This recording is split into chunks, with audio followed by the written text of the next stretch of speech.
That's cool.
Hello everybody and welcome to another broadcast by Racing Club International. Today, all the way from a very chilly Germany. We're here at the Nurburgring GP today for our 3-hour race. Solo drivers, duo teams, and triple teams available for these drivers today. We've got about 40 cars on the grid, and this should be one heck of an exciting race. And if you'll notice, if we scroll down a little bit on the list, we've also got some GT4s on the grid, all the way down here right now with car 72 currently sitting in the pits, Valentine Barrier. Multi-class racing happening today here at the Nürburgring as well. Hello everybody, my name is Mike Jones. I will be bringing you the broadcast today for this race. Joining me in the box for all your commentary needs are two of the best commentators in the business, Jesse Lee and Ryan Gill, and I'm going to turn it on over to them. Yes, hello everybody, and welcome. Like Mr. Mike Jones said, we are live at a very cloudy Nürburgring, and Going to correct him on one thing. I think the British would consider this quite acceptable weather, cloudy and 10 degrees C. Mixed class racing, an endurance race of sorts, 3 hours around here, chaos abound. Mr. Ryan Gill, where do we start? Well, I'll tell you where we do start, Jesse. It's towards the end of practice. Barazzini in the 126 Lamborghini, his Orion racing team, have looked the best pick so far in the 40-plus minutes practice session that's been running so far.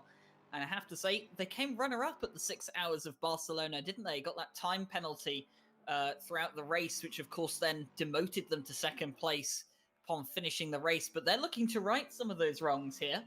And, putting on a really good show in practice, qualifying coming up in just a few minutes. Stefan Zero as well, though. He's looking very good in the 42 Lexus. He's going to be one of the solo drivers that we have going on. Mike Jones, of course, referencing that earlier. Ismail Lebrec, another one of those solo drivers, as well as Joe McCauley. So, I have to be honest, Jesse, where do we start? I don't know. I mean, there's so many things we're going to talk about throughout this entire race. Like you said, we have teams, we have drivers out here doing the 3 hours solo, Jason Derulo style, as they say here in the States.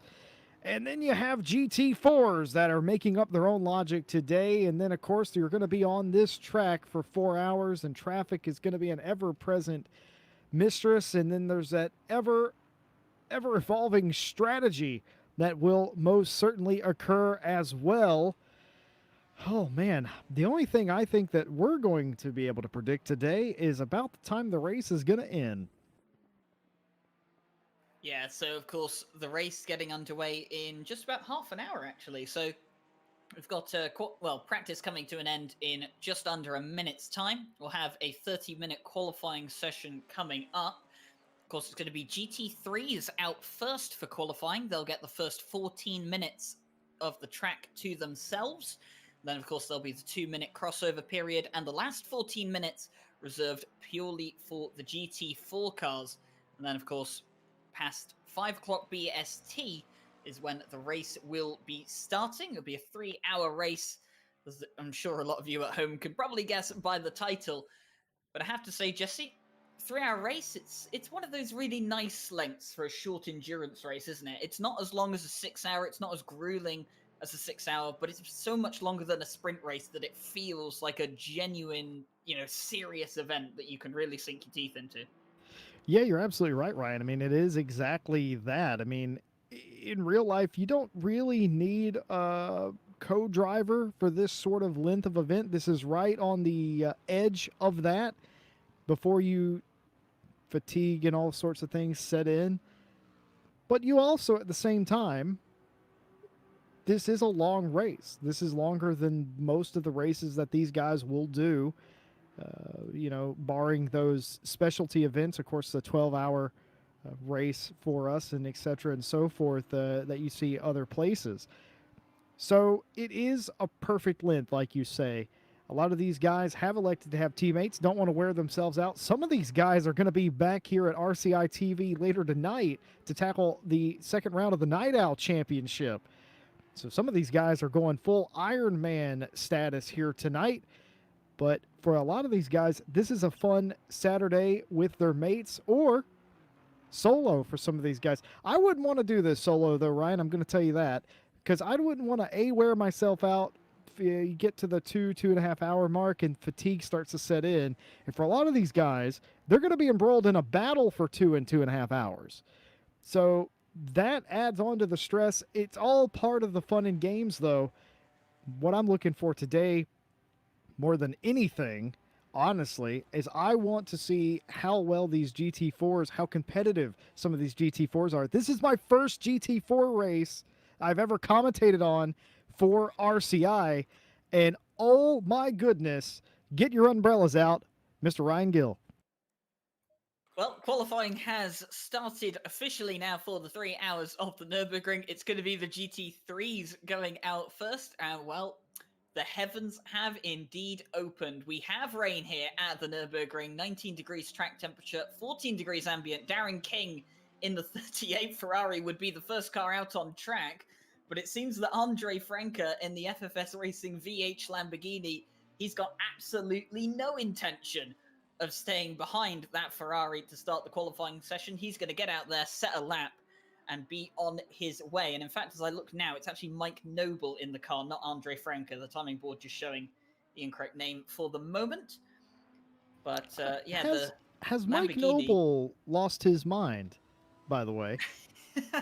That car is completely sensibly painted.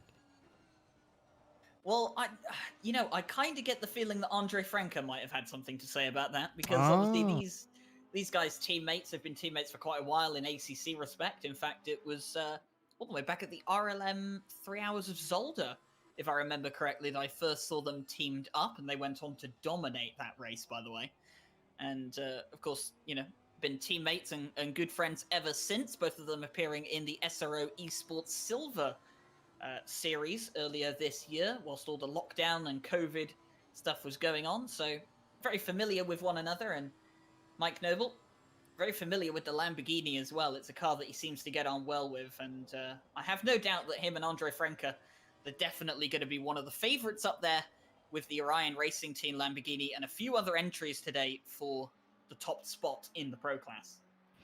Well, interesting enough about this number 123 team here, they were one of the few people in practice that didn't get a lap in, and I don't think that's going to hinder them. Typically, I would say that, I know these guys practice a lot and they have a ton of laps under their belt before they even get to the race day track. But even still, I like to get out there and I like to see them run a lap or two just to get their eyes in and that sort of thing. But considering it is raining cats and dogs now, I don't think it's going to matter at all, as Mike Noble will be the first one to go out on his lap, flashing the lights down the front straight, trying to let the drivers coming out of pit road know that, hey man, I'm on a flying lap, please get out of the way. The Lexus indeed does. So that ended up very well for him there. But yeah, one of the few teams that did not set a lap in practice, but I don't think it's going to bother him here, possibly because they're pro drivers, but also because of the weather here. What sort of things, Ryan, are different in the rain other than the grip level? Obviously, the visibility is a lot different. Do you find yourself getting more aggravated trying to race somebody in the rain as opposed to in the dry? Oh, I think when it comes to wet racing, I think you've always got to be a bit more cautious, because there's a certain element of unpredictability. Like you said, grip levels are lower, so obviously you can't absolutely send it up the inside that you would usually in dry conditions, because there's no guarantee that that'll work. It depends on the level of the rain, and in fact, if you look up into the top right of the corner, you can actually see that as the qualifying session goes on, the rain is expected to get heavier. So these GT3 cars, they want to get out on track and set their laps as quick as possible before the heavier rain does arrive later on in the session. And, the wet line is something, it's quite important in racing. It doesn't get talked about too much because we don't actually see that many wet races, or not particularly in ACC anyway. So, of course, the wet line is the line that you will traditionally take when the track is properly wet. It's considered damp at the moment, but I would definitely think that a few of these guys will be running on wet tires. And as we see the side of Mike Noble's car at the moment, no Pirelli stickers on the side of his tires, which means he is running on full wet. So, of course, he's going to be the first guy to come across the line. It's going to be a 2:01.1 to start the qualifying session off for Mike Noble. Darren King just a tenth of a second back from there. It's going to be interesting to see how the rest of them pan out in this session. Yeah, I think what you're going to see right here is I think this is going to be your opportunity at a quick lap, if I do say so myself.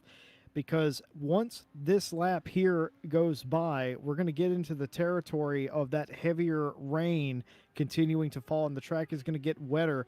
I don't think you're going to be able to improve too much after that. I expected a bit more of a mad dash out of pit road, because they have the same forecast we have in pit road. They know what's coming, and everyone at home be aware that this is going to be split into two different halves. The first half of the session is for the GT3s. The second half is for the GT4s that bear that red number placard today. These are two different classes, both in sort of discipline and other things as well. But Jardier goes all the way to the top of the board with a 2-minute dead .738. That's 3/10 quicker than Wolf Matushka. Where has Wolf Matushka been recently? Good Lord. Haven't seen him in a couple of months, but there he is. Matushka 3/10 off. Noble goes to back to third, which bumps Darren King back to fourth. So this is going to be it for me. This is going to be your money lap right here. Get this lap in, because if this track continues to get wet, and as Ryan Gill said, it is going to get wet, it could play havoc on these guys. And what are the GT4s? They're going to inherit a completely sloppy racetrack after this. Yeah, they are. It's going to be absolutely awful for the GT4s when they come out on track. You're going to be expecting heavy weather conditions at the moment. Only medium rain right now for the GT3 cars. Of course, the GT4s, they tend to handle wet weather a bit better. Obviously, they're not as aero dependent as a GT3 car is, but they're still going to be feeling it. And as we see a few more people coming out on track in the GT3s, a lot of them will be returning to pit lane, trying to,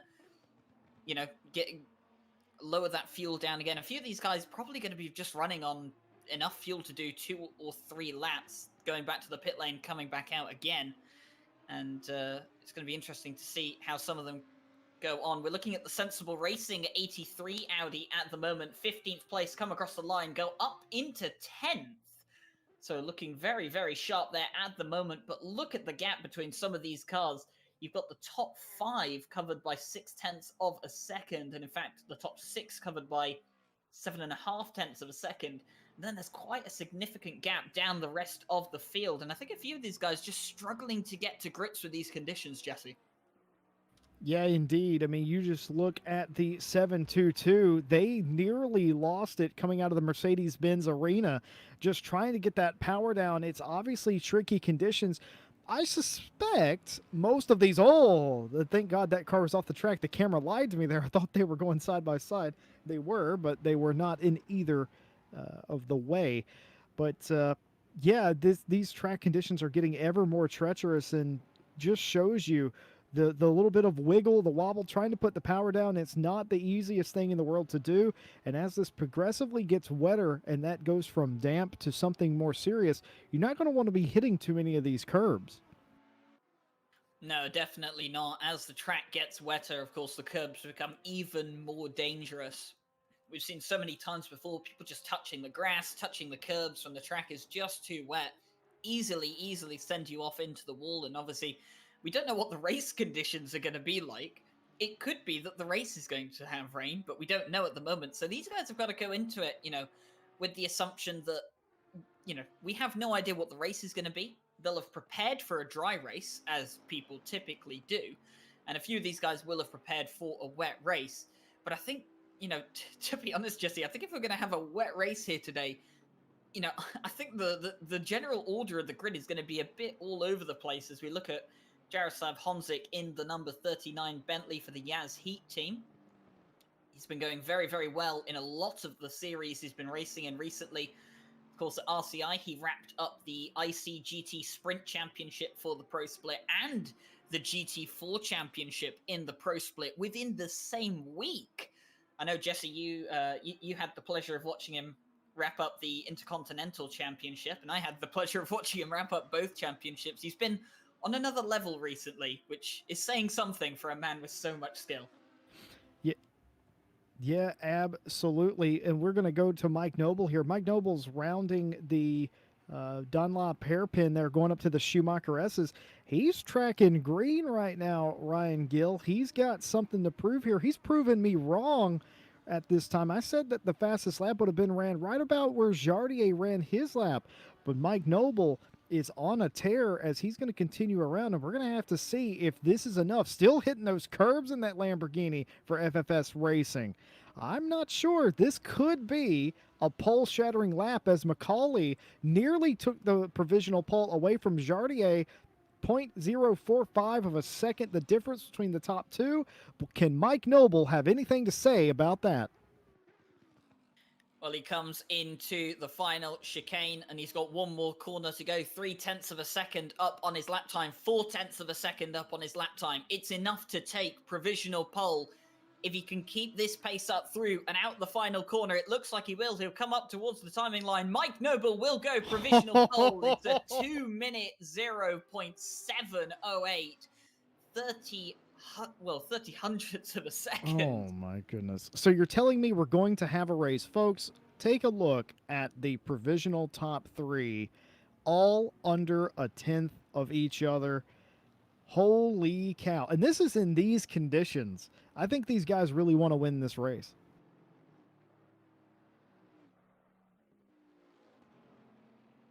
So this getting very interesting now. We're coming towards the end, actually, of the GT3 qualifying. You'll notice that we have just under 19 minutes remaining. And of course, remember, the first 14 minutes of this session are reserved for the GT3 cars. And that means when this timer at the top hits 16 minutes dead, the GT3 qualifying is over. And that means that any laps set after the 16-minute mark for the GT3s will not count. Yeah, you can see Jardier here is absolutely furiously flashing his lights at the Mercedes behind him. The Mercedes does oblige and get out of the way. We'll see if Jardier has anything coming to the line. He's only was at 3/1000 or 3/100s, or excuse me, 3/1000s off of the pole. Can he get back to the top of the board? No, he can't, but he does improve. And my goodness, the 505 Lexus has stunk up the show. A 2-minute .693 is good enough to put them in provisional pole, and that's going to mean we have 4 drivers under a tenth of a second. I almost wish this race was in the rain now. Well, I'll tell you what, Jesse, you might just get your wish, because we don't exactly know what's going to happen in the next 18 minutes regarding the race, but we'll have to just stick it on and find out, won't we? But I have to say, look at the way it's going at the moment. Mangione in the 505 Lexus is in the 2-minute .6s now, and provisional pole position. Then it's going to be obviously Mike Noble, Jaroslav Honzik, and Joe McCauley, all the top 4 within a tenth of a second at the moment, looking incredibly close here. And it's pretty close for the rest of the top 10 as well. Wolf Matuszka, Bart Matcher, Darren King, Stefan Zero, Michael Sundstrom, and Hawa as well in the 722 Lexus. Just 0.3 of a second separating 5th through 10th. It's going to be so close for the top 10 battle in the 3-hour race, Jesse. Whether it's going to be dry or wet, we don't know. But it's going to be interesting to find out nonetheless. Well, look here. We're following Joe McCauley. We've got a hot tip as he comes through the S's that he might be on something special. Actually, we're going to go to Stefan Zero, who has reset fast lap again, a 2-minute .666. Well, that is the number of the beast, and that beast drives a Lexus today. Fantastic stuff. And now that means we have about 5 drivers within about a tenth of each other. Joe McCauley, though, may do us one better as he rounds the back half of the racetrack in the 3rd sector. He'll come through the chicane. Just one more corner. He's going to have a little bit of traffic in front of him. A lot of Lexuses in this race. Lexuses? Lexi? I don't know.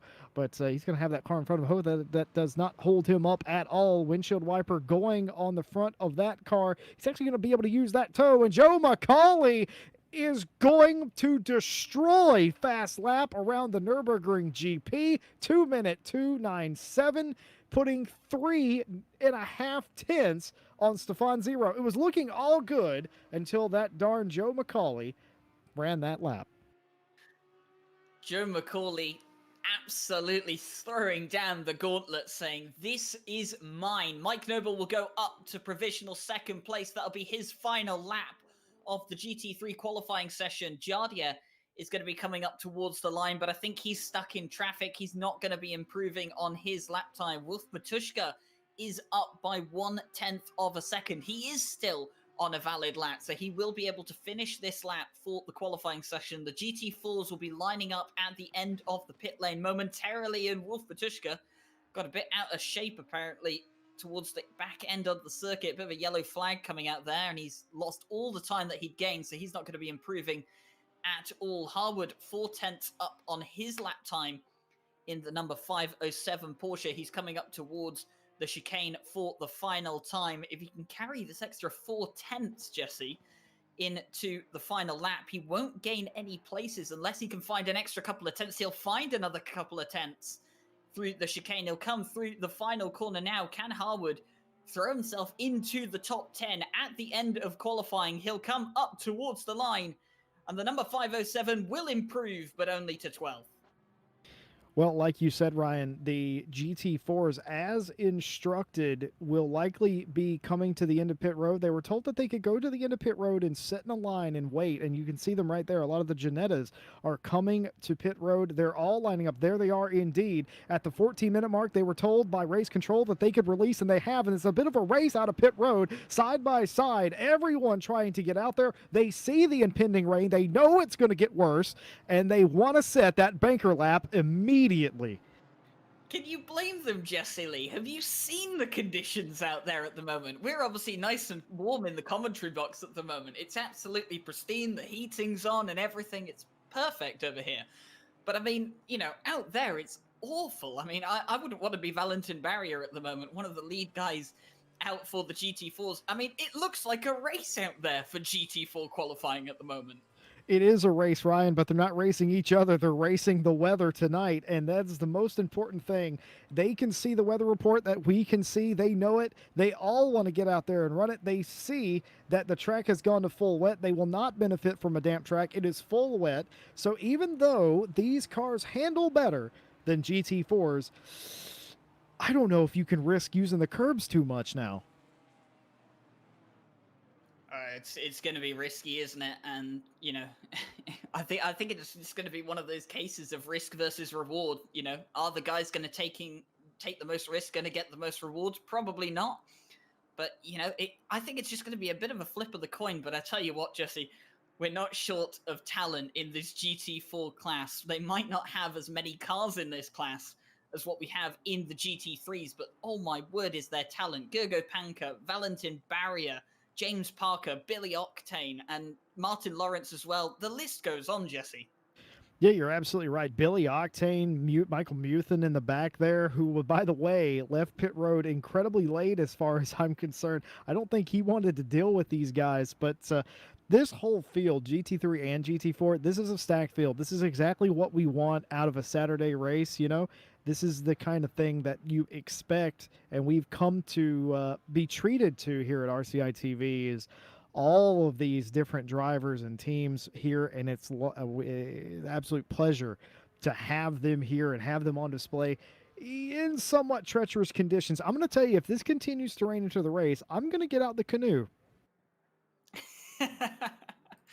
Oh, I have to say, Jesse, Valentin Barrier actually goes off on his first attempt at a flying lap for his GT4 qualifying. That's not going to bode too well with him. James Parker will carry on as is, and he will be the first GT4 car to, well, properly start a flying lap now, as Valentin Barrier, and I believe the Mercedes behind, I'm not entirely sure who that was, it might have been Muthen behind, or Bauer, has had to back off slightly, but James Parker will continue on as part of the White Rabbit Gaming GT4 team, and I have to say, Jesse, what a team lineup that this car has. James Parker, Bruno Cadilli, and Jason Absmeyer.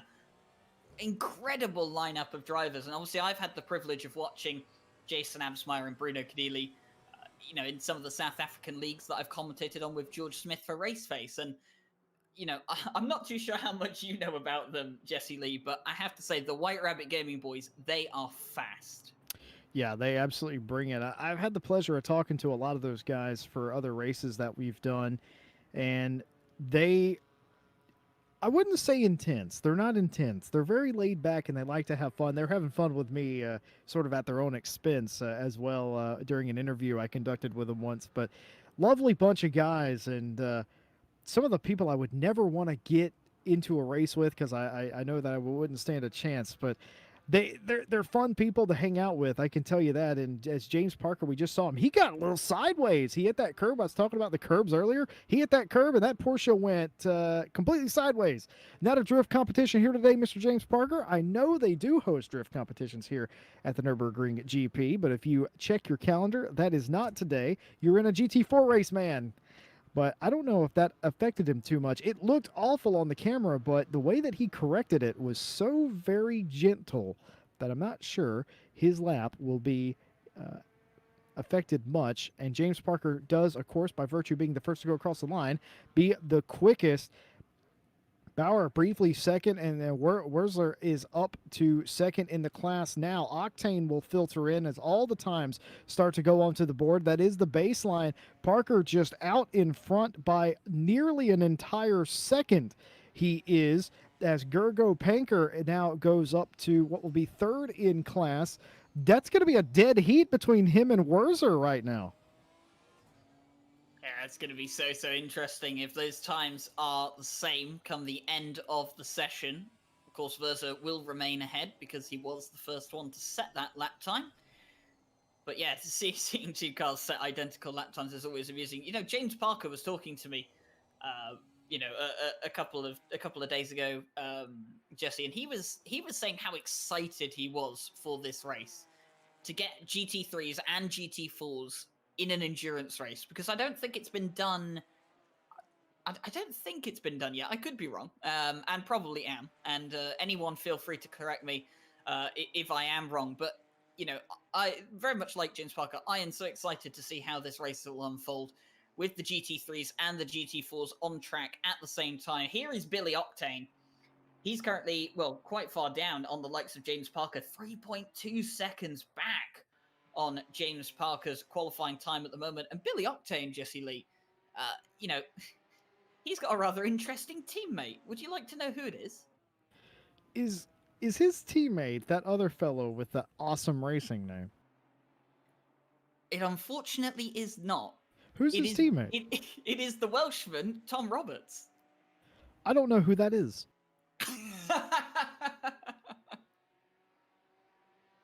Tom Roberts refused to sign my autograph book once, and I don't know him.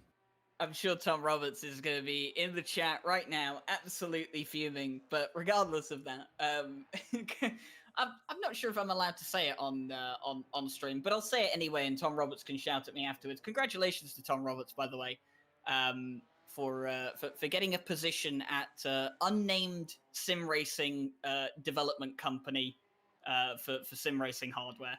Congratulations to Tom Roberts on that. He's getting out of apparently what he considers an awful job, and he's done a fantastic job here at RCI of and at the previous community as well. So congratulations to Tom Roberts. He's taking. He didn't say we were awful. He's talking about his other thing he does. He was not. We are not the ones that were awful. Ryan, you have to be very careful when talking about that. He's not calling us awful. He's just saying that he likes them more. I mean, he might be calling us awful. I don't think he would do that. All joking aside, Tom Roberts, lovely man. The only reason I poke fun at him at all is the fact that I don't actually race in RCI, so he can't give me a penalty. Well, with 6 minutes and 20 seconds of qualifying left to go here at a very, very wet Nurburgring, and I mean, it is heavy rain now. You can see it there in the top corner. The rain. Oh, he's losing it. Oh, look at Sverza getting a bit out of shape there in the Aston Martin GT4, and he's going to pull over in as well and go back to the pit lane. A few of the other guys continuing out on track, and I have to say, Jesse, with how much of a mad dash it was to get out of the pit lane and set that first early lap, I'm not too sure how many people are going to be improving their times anymore. No, I think the rain finally has come down. The track's wet. It's only getting wetter. The track conditions are bad. Of course, I think a couple of the guys, maybe second through fourth or fifth, may improve upon their time. I don't think they're going to trouble James Parker too much, however, at this stage, but they may improve upon their times. It's something we're going to have to pay attention to. I'd love to see that deadlock for second broken. And I think we might here in the final 5 minutes, but other than that, I'm not too sure. We've seen several cars here as we've been talking just sort of get sideways and lose it a little bit. The one thing collectively all these guys are thinking right now is like, please let the start be dry. Yeah, I think that's definitely something that a lot of these guys are probably hoping for. There's probably a few out there though that would actually like it to be wet. Some people have benefited from it, and that's just how racing is at times.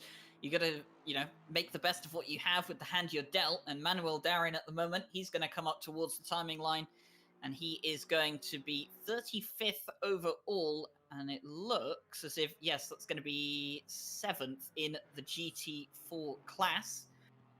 And Valentin Barrier, look at that, way down where I would expect him to be. Obviously, he went off on his first lap, his first timed lap for the GT4 qualifying.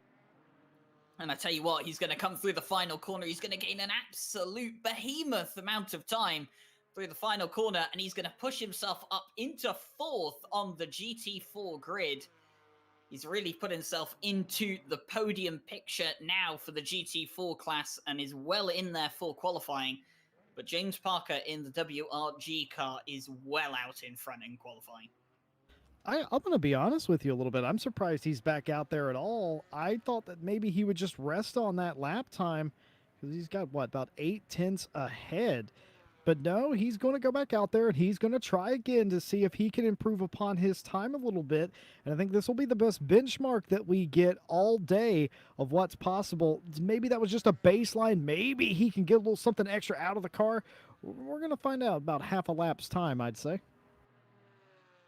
I think as well with James Parker, one of the things he might be doing is, take the car out there, do a few sighter laps in the rain, just in case the race is going to be wet.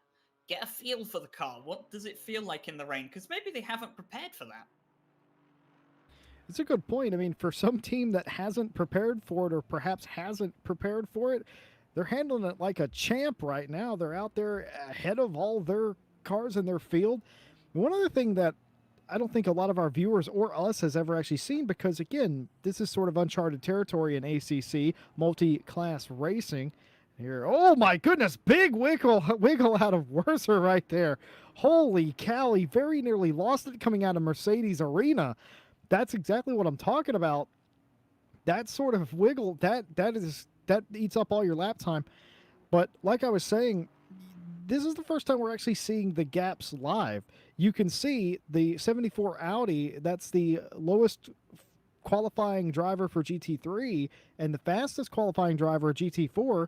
That's a good 6 seconds. That's 6 seconds difference a lap, and that's going to come into play in the race. They're going to be on them. I don't know what's 2 divided by, or excuse me, what's we're doing maths on 100 a live broadcast. Yes, again, 120 divided by 6. Because that's the amount of laps it's going to take for the leader of the GT3 field to check or to catch the back of the GT4 field. And that's important math.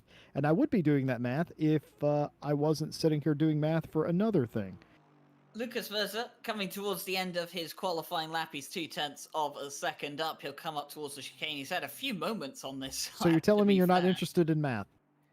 Unfortunately not, Jesse Lee. And as Lucas Verza comes up towards the final corner, he's actually going to lose all the time he gained. He will actually gain a small bit coming out of the final corner, but he's actually lost it again, just not getting the power down early enough. He'll go up towards the timing line, and he will break the deadlock for second place.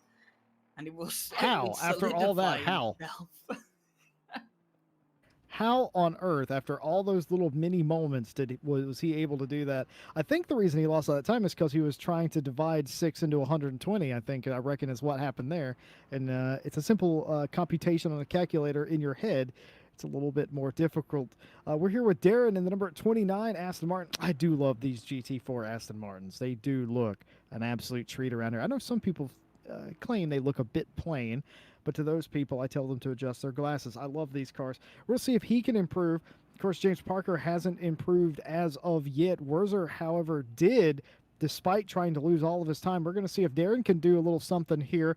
Back in 36th place, well down the order in GT4. Does he get something? Yes, he does. He goes all the way to second in class. There might be a little more speed left out there, Ryan Gill. Yeah, there might be. As we have a look at the qualifying standings at the moment on the screen, you can see all the GT3 cars and where they're filling up their positions. You can see the start of the GT4 field as well there at the bottom of the screen. But it is going to be Joe McCauley in the GT3s. He is going to take the overall pole position here at the Nurburgring for the race here. And it looks like James Parker, who has just gone another few tenths quicker, in that 888 Porsche Cayman has definitely How is that solidified. possible? He's definitely solidified himself as the pole position sitter for the GT4 class. Michael Muthen, though, in the 18 Mercedes, he's put himself up on to the front row of the GT4 grid, just ahead of Darren. And as I look down the field at the moment, I think it's Martin Lawrence is one of the few guys left on a lap. At the moment, he's 0.4, he's half a second up, actually, on his time. In the final sector at the moment, he's got the kink and then a chicane and a corner to go, Jesse Lee. 0.6 of a second up on his time. Where do you think he's going to finish? I think he's going to get onto the starting podium of this race if he can keep this up in that car that looks like a NASCAR out there. It looks so out of place in comparison to all the other cars. Of course, Chevrolet taking their cars GT racing now. This could be good enough to get him right behind Michael Muthen. Does it indeed do it? It takes him all the way to second place. He's going to start second. Well, there you go. That is going to be the end of qualifying. And we're going to go towards the race session now. 5 minutes until the start of the formation lap here for the 3 Hours of Nurburgring. We're starting in the dark. It's going to be an early morning start here at the Nurburgring, as you can see. 6 a.m. right at the moment. And of course, all these guys going to be getting ready now, putting fuel in the car, finalizing their pressures, making sure that everything is exactly as intended. And Jesse Lee, can you give us a little run through the grid? Rather unfortunately, I cannot, Ryan. So would you do us the honors?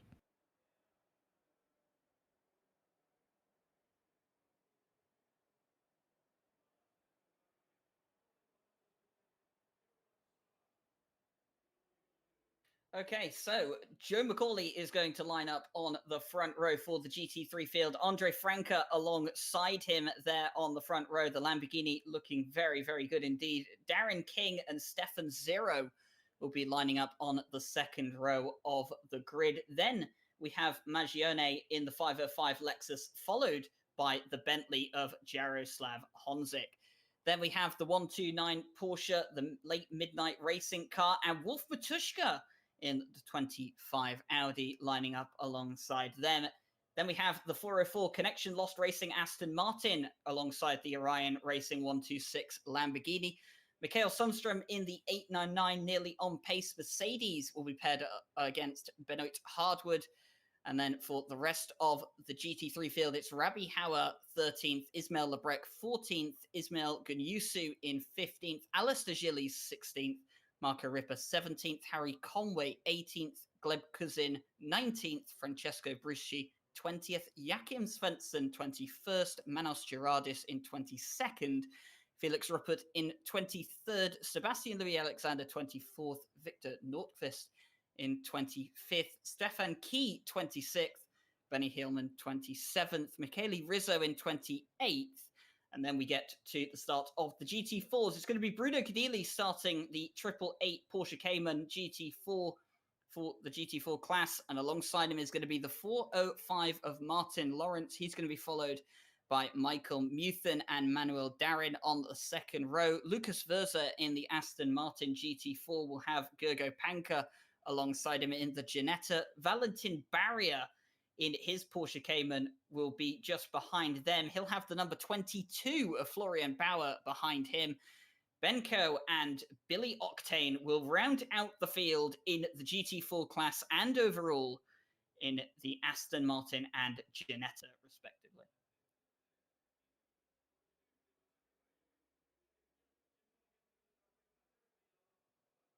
So with all of that, I think it's about time that we give you guys a little bit of a tour of the track that we'll be going here at today, the Nurburgring GP circuit. Of course, a track familiar to quite a few of you guys here. But if you're not familiar with this track, we can have a little walkthrough of this track and where you'll be looking to make up all of the places on this circuit. So here it is, the Nurburgring GP Strecke, as it is officially called. Just located outside the town of Nuremberg in Germany, founded in 1984 and last changed in 2003. The 3.19 mile circuit, 17 corners, and a lap record of a 153.4 set by Audi in 2017. The first corner down into turn 1, the hairpin. This is going to be where a lot of overtakes will be made over the course of the race. Nice and sharp into there and plenty of room to get a pass done. Turn 6, another hot spot for action here. If you can get a good run out of turn 5, you can set up a really nice move. And a nice run out of 7 will give you a good lead onto 9. And then, of course, at the top of the hill after the Schumacher S's, turn 12, a very good spot to get a block pass on your opponent towards the end of the second sector. Yeah, indeed. I mean, this place is never short of passing opportunities around here. And I would certainly believe today we are going to see our fair share of passing.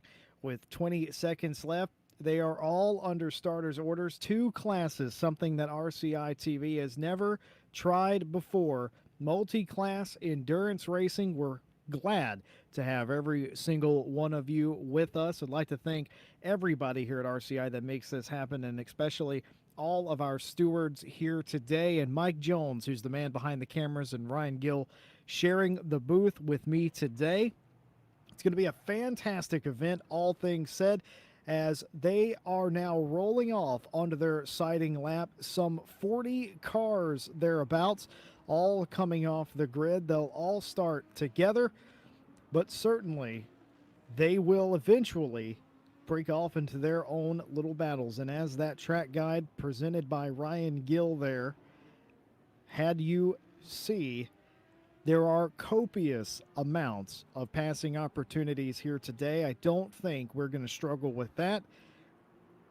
But I also think there's the potential for weather in this race coming up rather soon. Yeah, weather can definitely play a factor. We saw the rain. We obviously know it's hovering around the circuit somewhere. We had it here at qualifying. But yeah, this race is going to be exciting. The time of day that this race is taking place is going to affect it so much. I was on some of the practice servers earlier, Jesse Lee. In the build up to this race, I've been having a look at some of the conditions when the sun rises and all that. It's going to be probably around about 7:15 in the morning that the sun really does start to rise here. And it's going to be particularly difficult coming towards the end of the lap because the sun is right there in your eyes towards the last chicane and the final corner. So it's going to be so interesting to see how these guys handle that later towards the race. Of course, some of these guys running solo, some of them running in teams of 2 or 3. So how they handle this is going to be so interesting to see. Maybe we will get a bit of rain at some point during the race, but it is dry for now. 9 degrees track temperature here. It's 6:06 in the morning, and I cannot wait, Jesse Lee. I'm excited. I didn't know, and I don't know how I didn't know, but I didn't know that this race was going to start at really early morning hours. So this is going to throw another curveball at them. I'm sure it isn't necessarily a curveball for them because they sort of knew and they planned for this, but low light conditions, pre-dawn, and this is where you got to make up your positions. This is where you've got to hit it hard. This is where you've got to get it done. And couple all those things together, it's going to work out for a lot of these guys. For some of these guys, it's going to be an utter disaster. A couple things, a little bit of cleanup before we get going here. See the amber number 2 beside the number placards? That is the amount of pit stops that these drivers have to do, mandatory. And all, by the way, it is a mandatory tire change on those pit stops as well. And that is, of course, to accommodate those drivers and not to give an advantage to those that are single drivering or single stinting the entire race. They will not get an advantage today because forcing everybody to have tire change negates that factor. As here they all come, paired 2 by 2 by 2 as far as the eye can see, all the way down the back stretch here at the Grand Prix Strecke. We are going to round the final corner. Macaulay on pole in that Lexus. He'll share the front row with Mike Noble, or excuse me, other way around, I should probably say.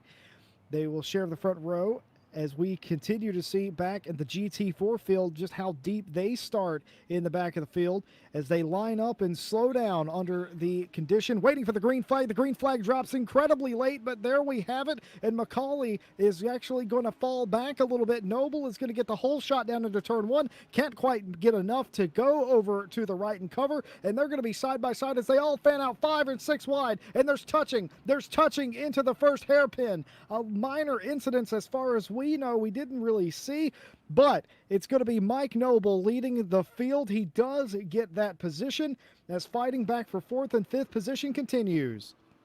I think it was the 505 car of Mangione that had a bit of contact with the 129 of Jordan Grant-Smith, so the late night racing Porsche on the wrong end of the stick coming into the first corner. But I have to say, Mike Noble, what a brilliant start. And he's managed to get himself not just in front of Joe Macaulay, he's also starting to gap him, and they're not even half a way through the lap yet. We're looking back here at James Parker, who is under pressure from the Mercedes of Muthen, and it looks like Muthen is going to have the inside line coming down towards the Dunlop curve at the bottom of the circuit. But James Parker, maybe does that Cayman have the pace to stick it out? Yes, it does. He'll go wide. Now Muthen will try and cut back in, but the Porsche has such a good drive out of the corner. But it's going to be Martin Lawrence that leads the GT4 field for the moment. Meanwhile, Jardier, our producer mentioned this earlier in our ears, Jardier driving that big bad Bentley today, sort of out of character for him, but bit of a shake-up here. Wolf Matushka and I think that's Berrezzini right behind him getting around Sundstrom. I don't know if Sundstrom hit the curb a little too hard or what, but he certainly lost out on position. He's going to get into the chicane. There's going to be a position. There's going to be a touch. There's going to be a touch, and Sundstrom is gone. Sundstrom has spun off into the chicane and hit the barrier quite hard, and we're going to see a replay here, a dive bomb move by Alexis, and it's going to send him head first into the red barriers. Actually, no, he saved it. He did not make it to the barriers. That's incredible. Who hit him? Well, like you said, one of the Lexus cars for sure, not quite getting an easy eye on who exactly it was there, but Mikael Sundstrom doing a phenomenal job to keep that car out of the wall. He keeps himself in contention for this race going forward. He won't have as much damage as that Mercedes could probably have on it right now, and his teammate, I believe it's going to be... is it Antonio Guarda? I can't quite remember off the top of my head. He's going to be taking over that car later on in the race. So it's going to be interesting to see how they fan out later on. But looking here at the GT4 battle, Martin Lawrence got ahead of James Parker early on in the GT4s. And now he's going to try and pull away from the Porsche Cayman. But of course, James Parker, we all know him way too well. He's not going to make that easy for anyone. No, he's not. Martin Lawrence, though, got to say, the only Chevrolet in this field, miracle at the end of qualifying, and now he has the lead. I mean, what do you do? You're outrunning James Parker. What do you do? Yeah, outrunning James Parker for the first few minutes, but it is a 3-hour race, remember everyone. It's going to be a real test of endurance here for some of these cars, and especially for the GT4s, as I imagine quite a few of these guys have never run an endurance race in a GT4 car before. And a lot of these guys have probably never run an endurance race with multi-classes. I've just seen, I think it was an Aston Martin in the GT3 field, just went off track. There is yellow flags towards the back of the circuit, 76. And Bart Matcher as well in the 404 Connection Lost Racing. Aston Martin getting all out of shape, and Ismail Lebrecht in the 67 Lamborghini Huracan. He's going to try and take advantage of that situation, and he will make the place up on the Aston Martin. I can tell you, Bart Matcha 404 lost connection to the asphalt there and went Dukes of Hazzard style over the curb there. He's lucky nobody was exiting the chicane there, and he was able to gather it up. Well held through the final corner, but for a team that named themselves 404 lost connection, they definitely lost connection with traction. That was incredible stuff, and an incredible recovery, too. He only lost one spot. Jaroslav Honzik under pressure from one of his teammates or former teammates in a few endurance races that they've been in the past. Darren King putting the pressure on the Yaz Heat Bentley at the moment. The two Lexus cars in second and third. Joe McCauley and Stefan Zero filling out the podium, but Mike Noble is gone. 3 seconds up the road. His Lamborghini is absolutely flying at the moment. So you're saying he was playing with them in qualifying. I mean, it could have been the rain, too. Maybe their setup didn't favor that or something like that. But now that we're in dry conditions, the racetrack is fast. It's not optimum, by the way. It's just fast. The difference between that is, for those of you that play ACC like I do, you understand that's night and day. You're still, it's not greasy, but it's not quite as fast, and your times are slower. And your car just doesn't necessarily feel as good as it would if it was optimum, but still, it's a long way away from damp, which is not great. Damp is, I mean, who even likes that word damp anyway? Damp's a bad word. I rank it up there with moist and succulent personally, but either way, the track's in a lot better condition now, and maybe that just favors Mike Noble. This race could go any which way. Keep in mind, about 5 or 6, 7 laps from now, they're going to catch that GT4 field, and this race is going to change altogether again and again and again because of the pit stop. So we got 3 hours of this, and it's just, I got my pen and my paper, Ryan Gill, and I am sitting here and I am plotting, and I am trying to figure out how this is going to end already. And I think the winner is going to be the one who crosses the line first. That's about what I've got so far. That's a pretty safe assumption, Jesse, so I won't question you on that one. You can see the timing board on screen at the moment. These are the positions as they stand after 6.5 minutes of racing. Obviously, nothing 100% reflective of the overall result of the race so far, but just to give you guys an idea of where everyone is on track at the moment. And if you see the track map on the right-hand side of the screen, you will be able to see where the GT3s are. They're the grey dots, and of course the red dot on there is the car that we're looking at right now, Ismail Lebrec in the 67 Lamborghini. And of course, you'll be able to see at the back, those blue dots are all the GT4 cars. So you'll be able to keep track of the progress of the GT3 field and how much they're closing on the GT4s over the course of the race. But Darren King, he's kind of found himself in a bit of a sandwich situation at the moment. He's trying to pressure Jardia, but of course he's got Wolf Matuszka behind him in the Audi. And I have to say, Jesse, what a list of drivers we have here competing. Well, it's a battle for second place, isn't it? Joe McCauley, Stefan Zero, Jaroslav Honzik, Darren King, Wolf Matuszka. And I have to say, looking in the background, Barazini's not far off this battle either. No, and for Mike Noble, we're going to take his race car after this race and make sure he did not have a secret nitrous button. He has literally gone to 4.5 seconds. Now, this is an excellent camera angle presented by Mike Jones here, letting you see the inside of the car. This is sort of the light level that the drivers are expecting. You see the blue lighting inside the car, helping the drivers see all the switches and knobs and buttons that they press 500,000 times around here.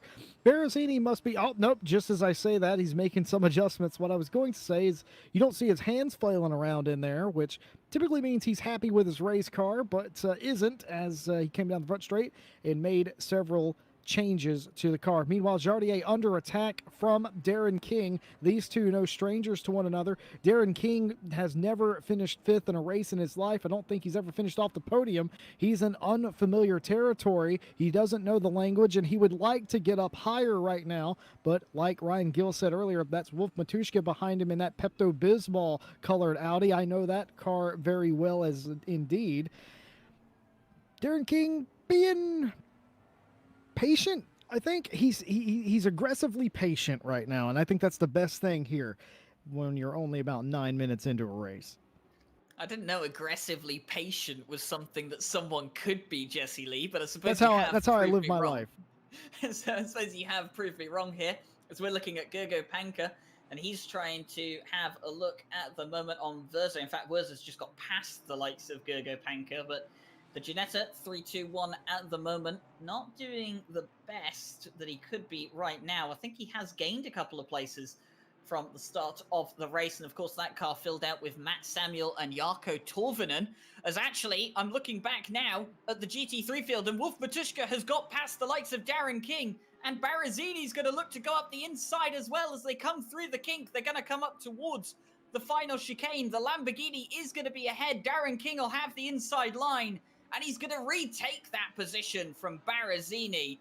But Darren King, who lost a place to Wolf Matuszka, almost lost one to the Orion Race Team Lamborghini. An incredible fight back there from the Ferrari. That's the problem. That's the problem that we're going to talk about all race long, as a lights flashing from Berrezzini in what you can only suspect is frustration. But that's what we're going to see. You're going to see anytime here, whenever you're in a pack of cars and you go down to one of these turning, or excuse me, not turning, one of these passing opportunities that Ryan pointed out during the opening sequence to this race, you leave yourself susceptible to being passed yourself if it doesn't come off, or if you take too long getting the pass done. And I think that's what you saw right there. I think Mike Noble, or excuse me, Darren King, I should say, went for the pass, didn't quite get it done, and then Berrezzini's there, and all of a sudden Wolf Matushka's the only one that has any breathing room. We have live stewarding here today, and of course they're going to be handing out penalties as necessary throughout the field for those people that might be getting involved in incidents and unfortunately punting people out of the way, maybe not giving positions back and such. And well, the first penalty of the race has come through. It's a 5-second time penalty for Florian Bauer in the 22 car, and Jaroslav Honzik is in the pit lane at the moment, so he's definitely going to drop down right towards the back of the grid. He's going to be behind the GT4 field. So Giardia coming in for a very, very early pit stop. But just on that penalty, by the way, with Florian Bauer, he will be serving that on his next pit stop. So he'll wait an extra 5 seconds after he's had his mandatory tire swap, and then that penalty will be cleared. This is what I love about Kunos. I'm gonna geek out for a second. So for those of you that don't want to hear this, go ahead and tune out. But I love this. We in this sim racing community with ACC, we have problems. We have things that and suggestions that maybe can make the sim better. Like for instance, serving the penalty in pit lane as an option.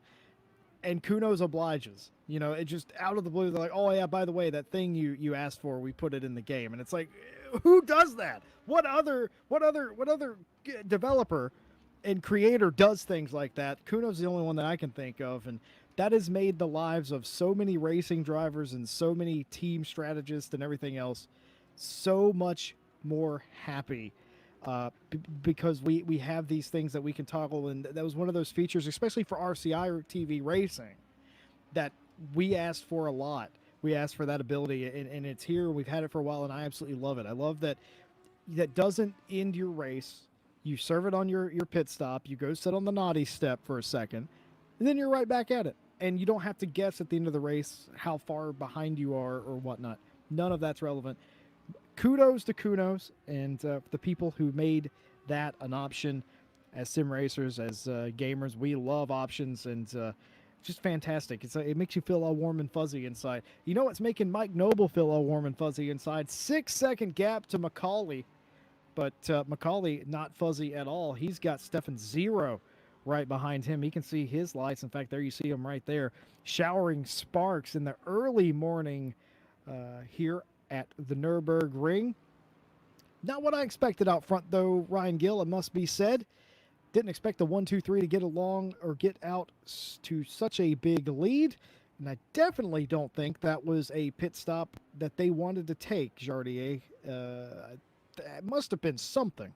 Yeah, I was just getting the information through there, Jesse, that Jardier actually had a connection loss at that point in time. So that's the reason why he's had to go to the pit lane. And unfortunately, he has managed to join back in, and he is back out on track. You can see him there, 38th position, Jaroslav Honzik. But he is unfortunately going to be probably a lap or two down, actually 2 laps down at the moment. So he's, I think for Jardier at the moment, it's probably just going to be a go out there and enjoy whatever you can, put some overtakes on some people, unlap yourself, and just try and enjoy it as much as you can. It's a big shame to see that as well, because Jardier was right in there for that fight for the top 5. I can tell you this. If there's anybody that can go out there and enjoy themselves, it's Jardier. He's not going to care necessarily where he is at the end of the day. I mean, like Ryan was talking about earlier, this man a week or so ago won 2 championships in 5 days. You know, how many of us have ever done that? That's incredible stuff. And he's out there. He likes to have fun. And there's very few people. I got to interview Jardier once, and there's very few people that like their sim racing quite like he does. He's a bit silly. He has fun with it, and he's tenacious. And, you know, good on him. Get back in the race, get back out there. And another thing, too, if you are going to have a mistake, if you are going to have something go wrong, if you are going to have to come back from something, it might as well be 15 minutes into a 3-hour race. It'd be even more devastating if it happened in the final 5 minutes or whatnot. So at least now you have the race ahead of you. Get back on your strat, get back on your schedule. You never know. I mean, you're likely not going to get all the way back in it, but we'll check in periodically and see just where they end up. Speaking of checking in, Stefan Zero is trying to check into second place at the moment, but Joe McCauley is having none of it. He says, nope, this room is reserved. Look who's right there. Yep, and Wolf Matushka is also interested in this one. He wasn't invited to the party. He's invited himself to the party, and the number 25 definitely does not need a second invitation from anyone. He's going to be looking at the back of Zero's Lexus at the moment, the number 42, looking to pressure Joe McCauley. Joe McCauley is having to go defensive. This is compromising Stefan Zero, and it looks like Wolf Matushka around the outside of turn 1 has the inside for 2, and he's going to get that move done. Fantastic move. He does that all the time, Wolf Matushka does, and that sickens me because I can't do that. How come he can do that? The outside of a hairpin, Wolf? How? How do you do that? Teach me how you do that. That is incredible stuff, and that is a promotion for him. Not invited to the party, crashing the party, and all of a sudden he's the one threatening for second place. That's not what any of these guys thought was going to happen, and now Stefan Zero's wondering the same thing I'm wondering. How do you do that?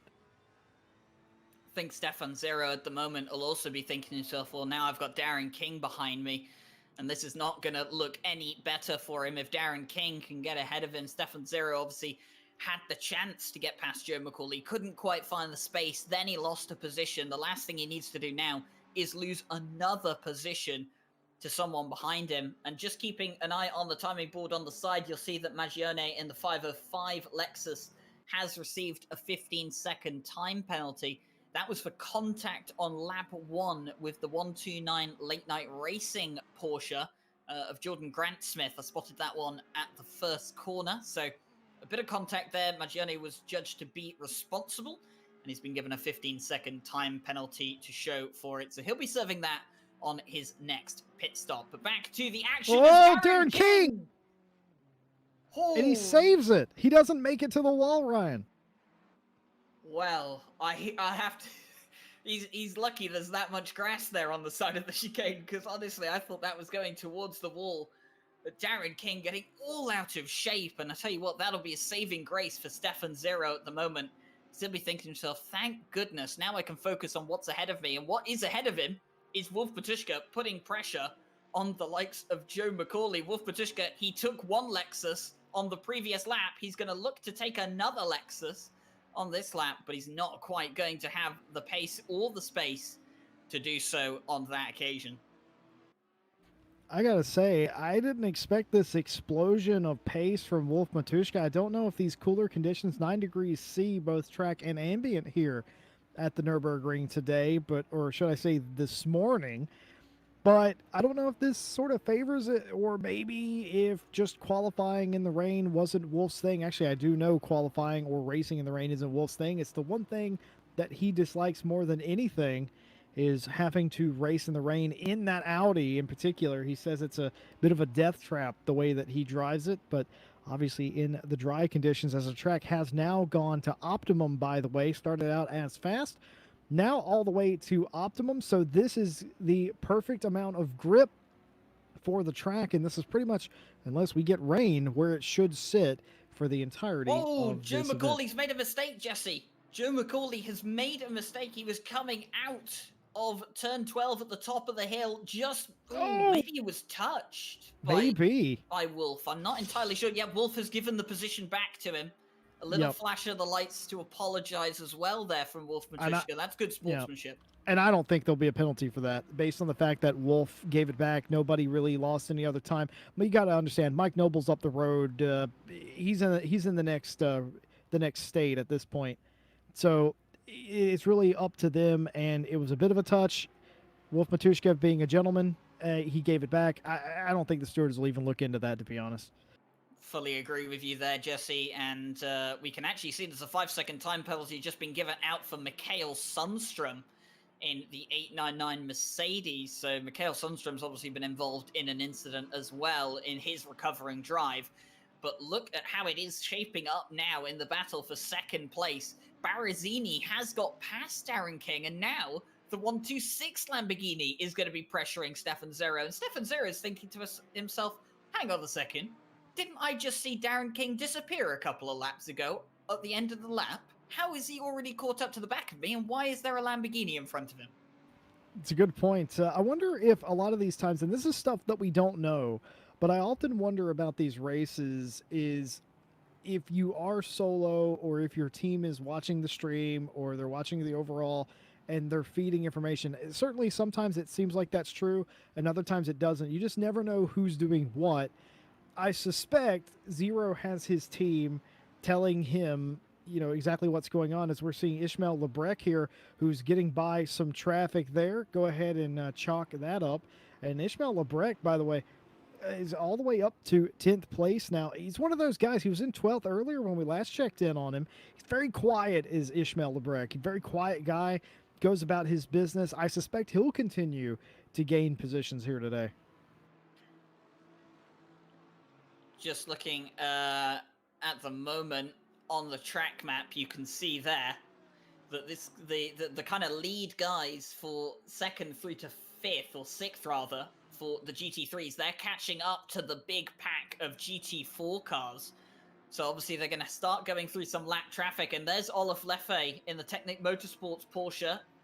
He's paired up with Alistair Gillies, and of course he's had a bit of an adventure off towards the end of the lap, but he regains himself onto the track. And here is Mike Noble.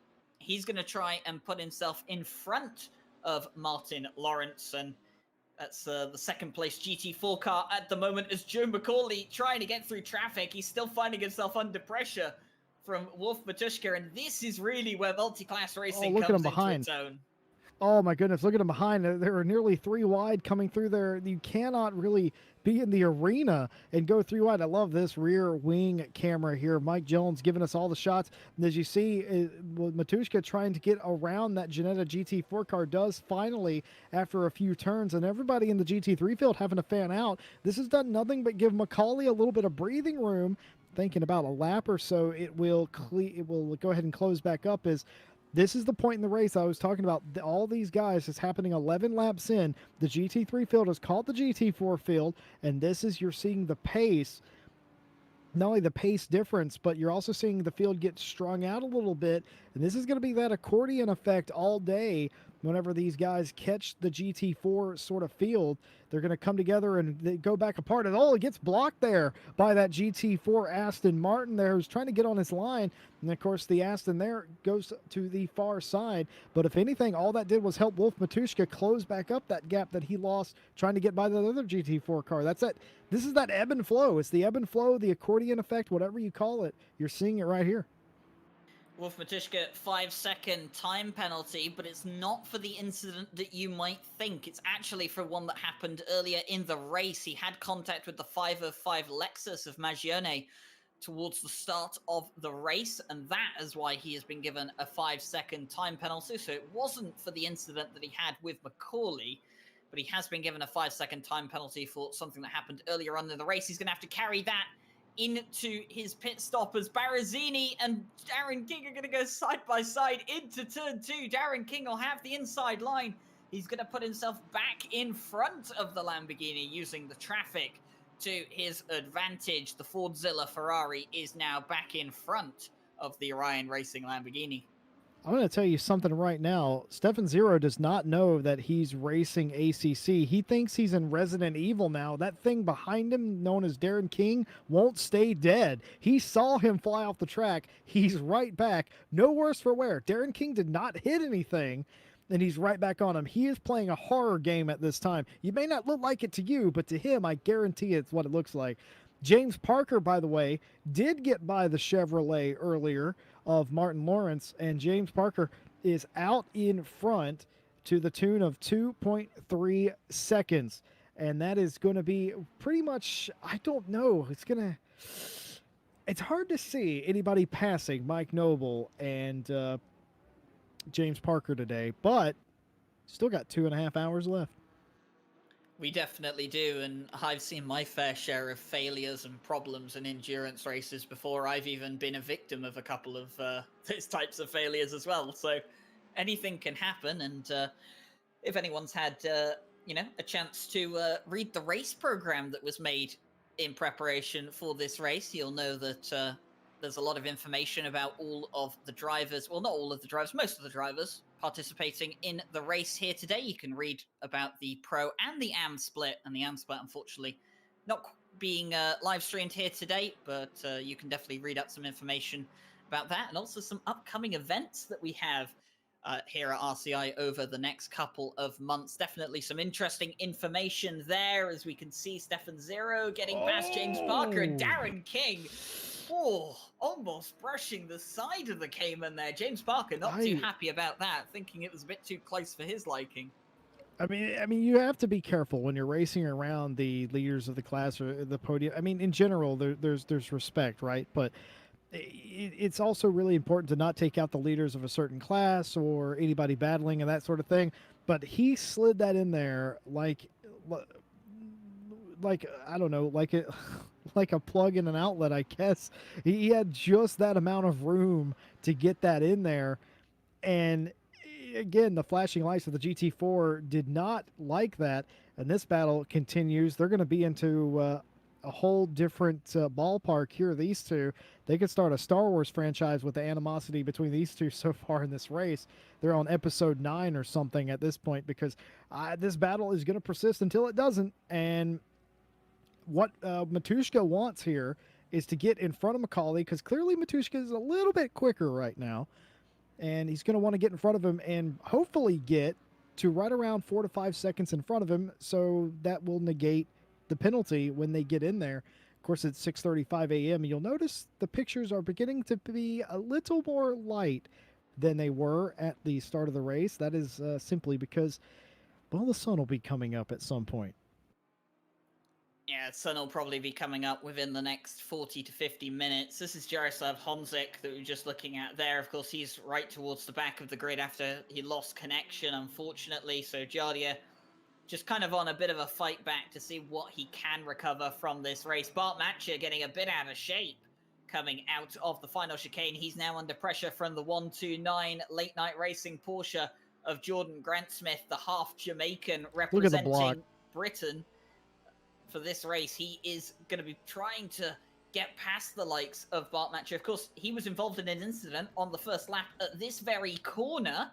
He's not going to be able to get a move done on the Aston Martin here. And Bart Matcher from the Connection Loss Racing team, he doesn't get mentioned a lot, but he does a lot of races here around RCI, and he's definitely a familiar face, even if he doesn't often find himself up at the top of the Pro Split. I love Bart Matcher, man. He's one of my drivers that I always look for on the list. He just is. He like you say, he's always involved. He always wants to race. He has that passion, and he races hard. You saw Matcha just slam the door shut on Grant Smith halfway down the front straight, which is legal. You can do that. You can make your move. He made his move. He stuck with it, and it's just brilliant stuff. I mean, he fights hard with every position. Of course, Matcha not going the right direction today. He would prefer to be going in the other direction. He's got passed by, I believe, Sundstrom and Lebrecht and several others so far. But all that said, he's still fighting hard, and that's what I expect from Bart, to be honest. Is we go back to Stefan Zero, who still has Darren King right behind him right now, despite the fact that they took a little bit of a break, and they're right back together again. Bit unfortunate. Zero's now 2.3 seconds off of Wolf Matushka. Wolf Matushka again in third place, fighting for that second place. But again, Berrezzini back in this fight as well. They're all thinking about getting that pass done for fourth place. Yeah, Stefan Zero has kind of become the guardian of fourth place at the moment, hasn't he? And it's Darren King and Fulvio Berrezzini's job to get past him at the moment. Of course, Macaulay and Matushka, they've moved up the road, and they've got quite a gap between them now, 2.3 seconds between the top two, or well, the rest of the top three, and fourth place. Of course, the GT4 traffic had a bit of a part to play with all of that, but it's how you manage the traffic and a bit of luck as to where you catch the traffic that will determine what you gain or lose out of it. And here we see Olaf Leffer. He's under pressure at the moment from Asiek in the 83 Audi. And actually, the 83 Audi going to get past the Porsche, the Technic Motorsport Porsche. And Alistair Gillies will be taking over that car later on in the race. And they're trying to work their way through some of the GT4 traffic as well. Indeed. And Ryan, earlier you were talking about, as we get a battle here for 10th place, Sundstrom is getting hounded now again. Where did this battle come from? I wasn't aware that this was going to be a fight between the two of them, but here we are. I don't know if something happened to Sundstrom. He seemed to be up the road a little bit, but Sundstrom is really now under fire. Yeah, Sundstrom having to recover from that off he had very early on. I think it was on the first or second lap of the race. Almost went into the wall after the final chicane. Done well at the moment, though, to recover up to 10th place. He'll have his teammate taking over, Alexander Guglia. I said it was Guarda earlier. I was incorrect in that statement. It's actually Alexander Guglia. So he'll be taking over later on in the race. And Darren King at the moment under pressure from Barazzini, the Lamborghini, looking to assert dominance on its fellow Italian brand. Flashing of the lights as well there. Look how aggressive the Lamborghini looks, closing down on the Ferrari. But Darren King, he's making that Ferrari as wide as a bus at the moment. And the Lamborghini just cannot find a way through. Well, it's a Lamborghini, Ryan. You don't have to get much longer for it to be bus length. Earlier, you were talking about the excellent spotter's guide, the track guide that you made with all the teams of cars and all the pertinent information.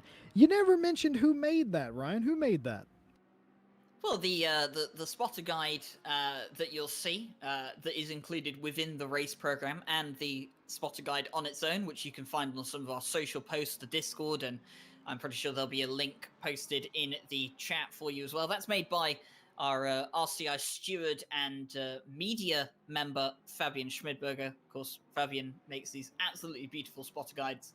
Really, really high quality, does a tremendous job on them. And a lot of work goes into those. So you can thank Fabian Schmidberger for the spotter guides. And, well, I'm the poor soul that has to spend the copious amounts of hours on the race program. But I have to say, with all the people that have been getting back to me saying how much they like it, it's definitely all worth the 30 to 40 hours that go into those race programs. 30 to 40 hours each. Can I just say, on behalf of myself and everybody here at RCI, I love what the two of you do.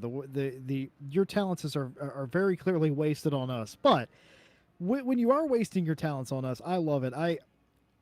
We talked about physical copies, and like I have a special place on my hard drive for all the ones that you guys make, and I save them. They're the little keepsakes, I suppose, of the occasion, and they're so well crafted and fantastic additions. I mean, the spotters guides are always my background of my PC for about a week or so until the race comes up. And for those of you at home, the link's in the chat, and I believe in the description as well. Go ahead and download that. And next time you see Mr. Fabian Schmedberger or Mr. Ryan Gill just on Discord somewhere, go ahead and say thanks and let them know how you like it and everything. I love those things, and it'd be different, Ryan, I think, honestly, if we didn't have them. Yeah, they're something, they're quite enjoyable to make as well. I have a lot of fun making them, and obviously if people enjoy them, we're going to keep doing them. And of course, you know, by me saying that, everyone already knows there's going to be a program for the 12 Hours of Bathurst we have coming up in October. And I have to say, with how big the 12-hour Bathurst race is going to be, Jesse Lee, some of the names we have for the pro server for Bathurst, you know, the race program, I might have to make 4, 5, 6 pages just to cover one split for all the drivers that are going to be racing in that. It's going to be absolutely incredible. We plan to take the race programs up another level come Bathurst as well. So definitely stick around for that. And of course, we'll be exploring a couple of options about maybe producing physical copies of the race programs for the future as well. So definitely keep an eye out for that. If you really, really like these race programs and you'd maybe like to have a physical copy, we are looking into that as a possibility. But there'll be more information about that in the Discord at a later date. We're currently looking at Joachim Svensson. He's in the second nearly on pace Mercedes here, the number 900. And he's currently under pressure from Ashek in the 88. That's the Sensible Racing Audi at the moment. And that Audi has been making quite a few places up throughout the course of this race. I've seen them producing a few good overtakes so far, Jesse Lee. Yeah, they absolutely have. They're certainly fighting their way into the mix. Somebody who's slowly working their way out of the mix is Svensson right now. They've just been given a 5-second penalty for unnecessary contact with the number 22 car on the 12th lap of the race. So that's where their 5-second penalty, that just literally came out, Ryan, as soon as you decided to talk about them. A bit unfortunate there. But again, that is something you clear during your pit stop. It adds the appropriate amount of seconds onto your pit stop. So certainly they will get that taken care of. But all things considered, it's not been that bad of a race. We've seen a couple of touches and some penalties for some minor things. But largely, it's been, I wouldn't say quiet. It's been action-packed, but it's been very gentlemanly, I guess I should say. It's always nice to see some clean racing, and of course there has been a few incidents out on track, hence the penalties on the timing board, but of course it's a lot cleaner than some of the races we've seen in the past. I think you and I can definitely agree on that one, Jesse Lee. Oh, 100%, yeah. But yeah, there's been some very, very good racing, and I tell you what, it's not over yet, because just like Jesse Lee said, you could make a Star Wars style movie series about Wolf Matuszka and Joe McCauley going at it so far this race. Said they're on episode 9. Well, Wolf Strikes Back might be about to come out here as we come towards the first corner. They're going to come towards the hairpin now. Wolf Matuszka is going to be way too far back to have an attempt on the Lexus, but he is just keeping Joe McCauley on his toes. And of course, both of these guys are going to be driving solo for the entire race, so no pit stops required, or no driver swaps, required for either of these guys, but of course still 2 mandatory pit stops. Oh, you'll have to excuse me a minute. You killed me there with that one. I was not ready for Wolf Strikes Back. If somebody out there would like to make that movie poster about Wolf Matuszka, that would be absolutely fantastic. But these two are just chained at the hip. Earlier I made a comment that I don't think is true now. I thought that Wolf had enough pace to get by him. I thought he was quicker, but I think he is, but only marginally. I don't think he's... I gave him a little bit too much credit, I think. I think they're closer than I originally had thought.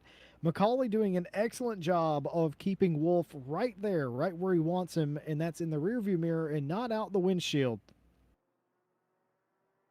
So, whilst things have quietened down just a bit here, we're going to have a bit of an onboard lap with James Parker in the Cayman GT4. So he comes down to turn 1 here, braking very, very late into the first corner. Haughaken, and apologies for some of my German pronunciations of these corners. I'm not an expert.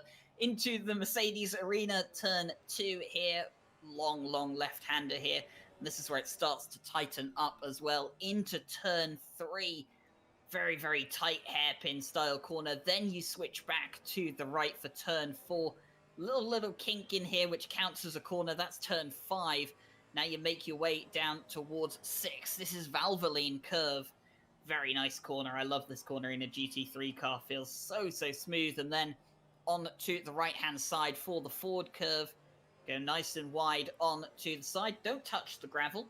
And make your way through 8, completely flat and down towards turn 9, the Dunlop curve, and the hairpin here at the bottom of the circuit. Of course, Nurburgring, lots of chicanes and hairpins around here. You can see the Lexus behind, just trying to get past the Cayman of James Parker. He'll let him through as they come into the Schumacher S's turn 10 and 11. And now they'll make their way towards the top of the hill, turn 12, Michelin curve. James Parker giving a bit of a flash of the lights, maybe not too happy with how the Lexus got past him there. Then we go to turn 13, Warsteiner curve. This corner a lot tighter than it first appears. Go wide, don't touch the gravel too much. You can get away with just rubbing it a bit. Through to turn 14, Ad Van Bogen, completely flat in any car. and then you make your way up the hill to the NG Key chicane. Of course, 2 variants of this chicane. We're using the GT3 variant, not the Formula 1 variant. And then you come up towards the Coca-Cola curve, probably Jesse's favorite corner on the track, to end out the lap. And that is a lap of the Nurburgring with James Parker in the GT4 cane. You're wrong about that. My favorite is the Schumacher S's. We're going to go to the timetable here. Lamborghini leading the day. The 1, 2, 3 of Mike Noble and Andre Franca leading here by a copious amount. It was 15, 16 seconds last I saw. Macaulay in second place leads that battle between him and Wolf Matuszka. Darren King has now gotten by Stefan Zero for fourth place, demoting Zero to fifth. Berrezzini sixth. How do you pronounce that in seventh? I know that's French, but how would you pronounce that, Ryan? I've been saying it Magione. Magione, indeed. I didn't want to pronounce that wrong. So now, since you said it first, they can be mad at you. In eighth it's place, actually Italian as well, by the way. Oh, is it? Okay. In eighth place is Harwood, Lebrecht in ninth, and Sundstrom up to 10th. Macha in 11th place. And is it Asek? Asisek? How do you pronounce that, right? This is one I've been a bit confused on, but I've been pronouncing it Achek. Achek. Achek. If anybody there is a part of that number 83 Audi team, feel free to let us know how you pronounce that. James Parker is leading in GT4 right now, and he's got a massive lead over the Chevrolet in second place. And I don't quite remember who is third in GT4 right now, but I do know who is in fifth in overall right now, and it's Stefan Zero, who has a mirror full of Berrezzini, who has waited nearly 40 minutes or more for this moment, a shot to get by Stefan Zero, and this could be his moment. As you see him ducking in and out of line, trying to get that run, trying to get that clean run on him, nothing doing here, and all the while, Darren King escaping up the road. Yeah, Berrezzini has been wanting this chance for a while now. Stefan Zero just not really being able to live with the pace of the rest of the field. And as you can see, starting to get light out, isn't it? And it is cloudy around the Nurburgring here at the moment. 10 to 7 in the morning. And plenty of clouds around in the air. If there was going to be rain, well, it's definitely hovering near. And considering the way everything looks at the moment, we're not going to get that beautiful sunrise that maybe we were looking forward to. And instead, it's going to be a rather gloomy morning here, as a few people are going to be waking up around Germany. Yes, indeed. Looking gloomy, but that's the only thing gloomy here today. The racing is not gloomy, as they're going to continue to fight Zero and Berrezzini right now. Berrezzini may have a shot of going around the outside. They're going to be side by side coming through the Mercedes-Benz arena.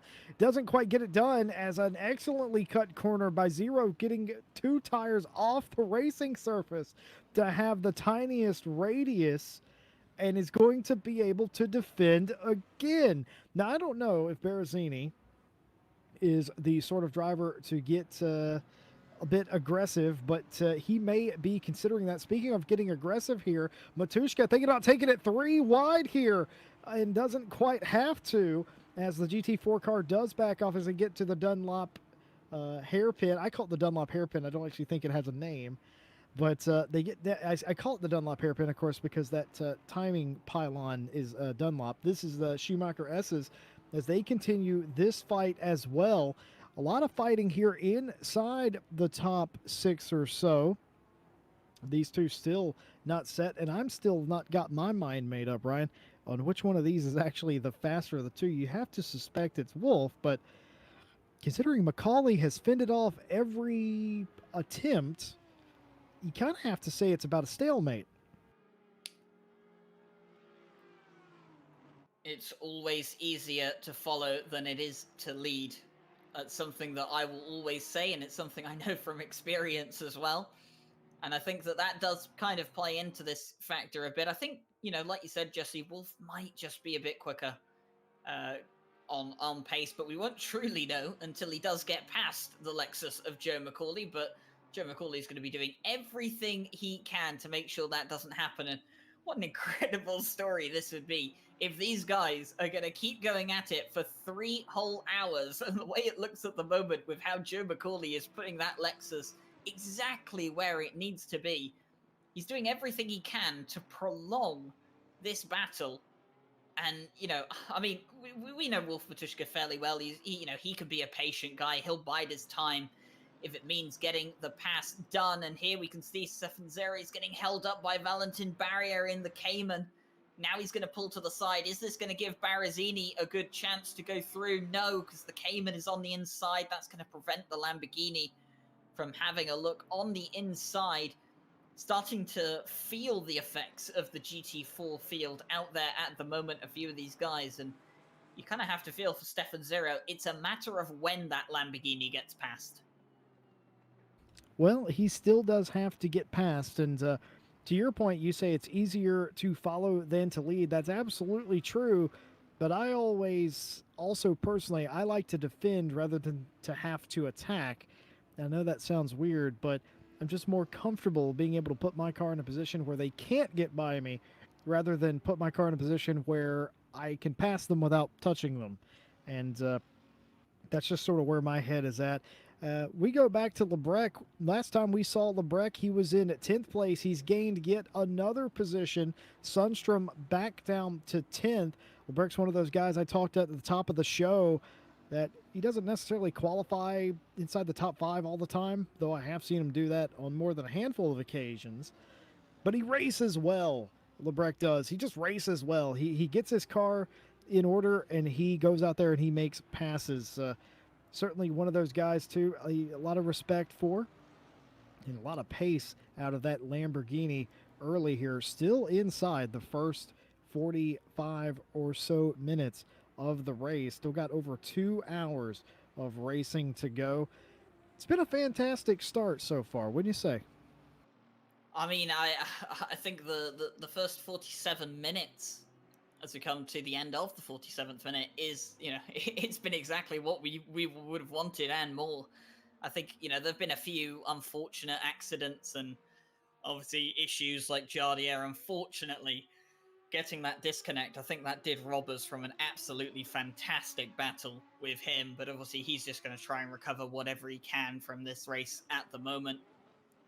And I think, you know, we've seen some incredible overtakes. Wolf Matushka around the outside of the first corner. We saw a few moves like Darren King taking his place back against Barrazzini and into the chicane. You know, we've seen some very, very good moves. We've seen a few kind of mistakes as well.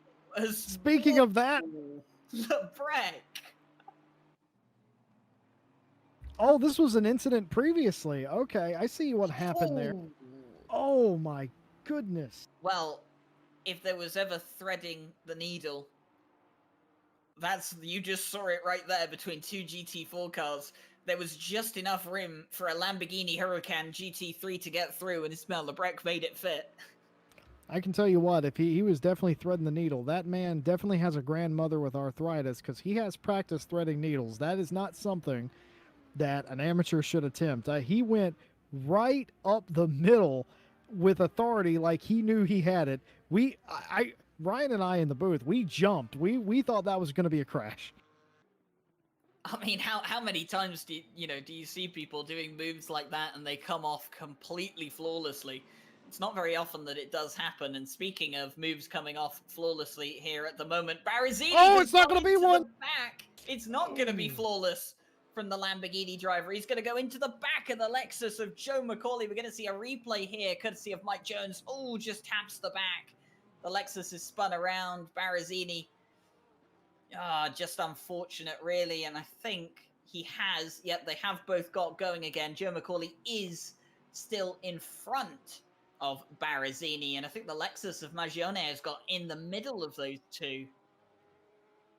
Oh, actually, yes. No, that is Stefan Zera. Sorry, not McCauley. I've got the Lexus drivers mixed up. Lexus indeed. Yeah, Lexus is Lexi. I'll ask that question again. I don't know what the correct terminology is, but if I know Zero, he is not going to be too happy with that maneuver Just a little bit of a misjudgment on the brakes by Berrezzini.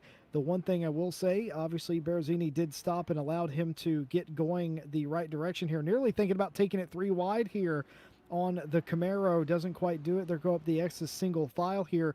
He's going to have to be very careful now. I wonder what you think, Ryan. Do you think that potentially Berrezzini could get a 5-second or so penalty for spinning him around? I think it's definitely possible. I mean, Stefan Zero hasn't lost a place, but he has lost a significant amount of time. Remember, he wasn't that far off the back of Darren King. And, you know, as we currently watch Fulvio Berrezzini trying to get past Maggione now, you'll see that the gap between Stefan Zero and Darren King is 7.5 seconds. So Zero's lost a lot of time. Of course, Berrezzini's lost a position in all of this, so he's lost the most. But, you know, look, if there's no penalty, I wouldn't be surprised. If there's a 5-second penalty, I wouldn't be surprised either. Yes, indeed. We're on the front splitter of Berrezzini there for a second, looking at him ducking and diving, trying to get around a different Lexus this time. I think he might actually have it here. They're going to be side by side. He might be able to pull even. Nope, can't quite do it. Mayoni is back out in front of him. Zero, though, again, he's probably boiling in his helmet right now. A couple other things going on. We're told that the sort of pit window for the 2 mandatory stops has opened. Several of the drivers have come in to do their pit stop, not least Ishmael Lebrec, who has come in. He was one of the first to come in. So you'll notice his number 2 beside the driver number is now a 1. He stayed in the car. I think he might be racing by himself today. But rather, his 2 is a 1, which means he only has 1 more mandatory stop. He'll probably take that at around the, I don't know, hour and a half, maybe a little less mark of the race. So that goes to show you that is the leader in the clubhouse for those that have pitted. Now, keep in mind, everybody has to take those 2 stops. So we suspect that the majority of these guys will be in shortly. Yeah, the pro class cars for the GT3s that are running on their own today: Joe McCauley, Wolf Matuszka, Darren King, Joseph Honzik, Stefan Zero, Marco Ripper, Ismail Lebrec, and then looking further down the field, Mehmet Kara was supposed to be running today, but he's unfortunately signed out. Benoit Harwood and Sebastian Louis Alexander are running solo as well. And in the GT4s, it's Ben Coe, Valentin Barrier, Lucas Verza, and Florian Bauer, who are the lone GT4 drivers.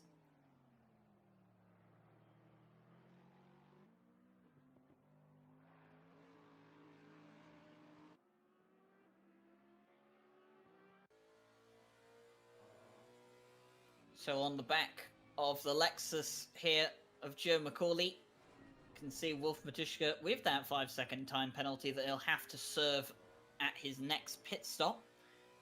And I think maybe Jesse Lee, I think that's why Joe McCauley is so keen to keep Wolf Matuszka behind, because he knows that he's going to gain 5 seconds in the pit stops.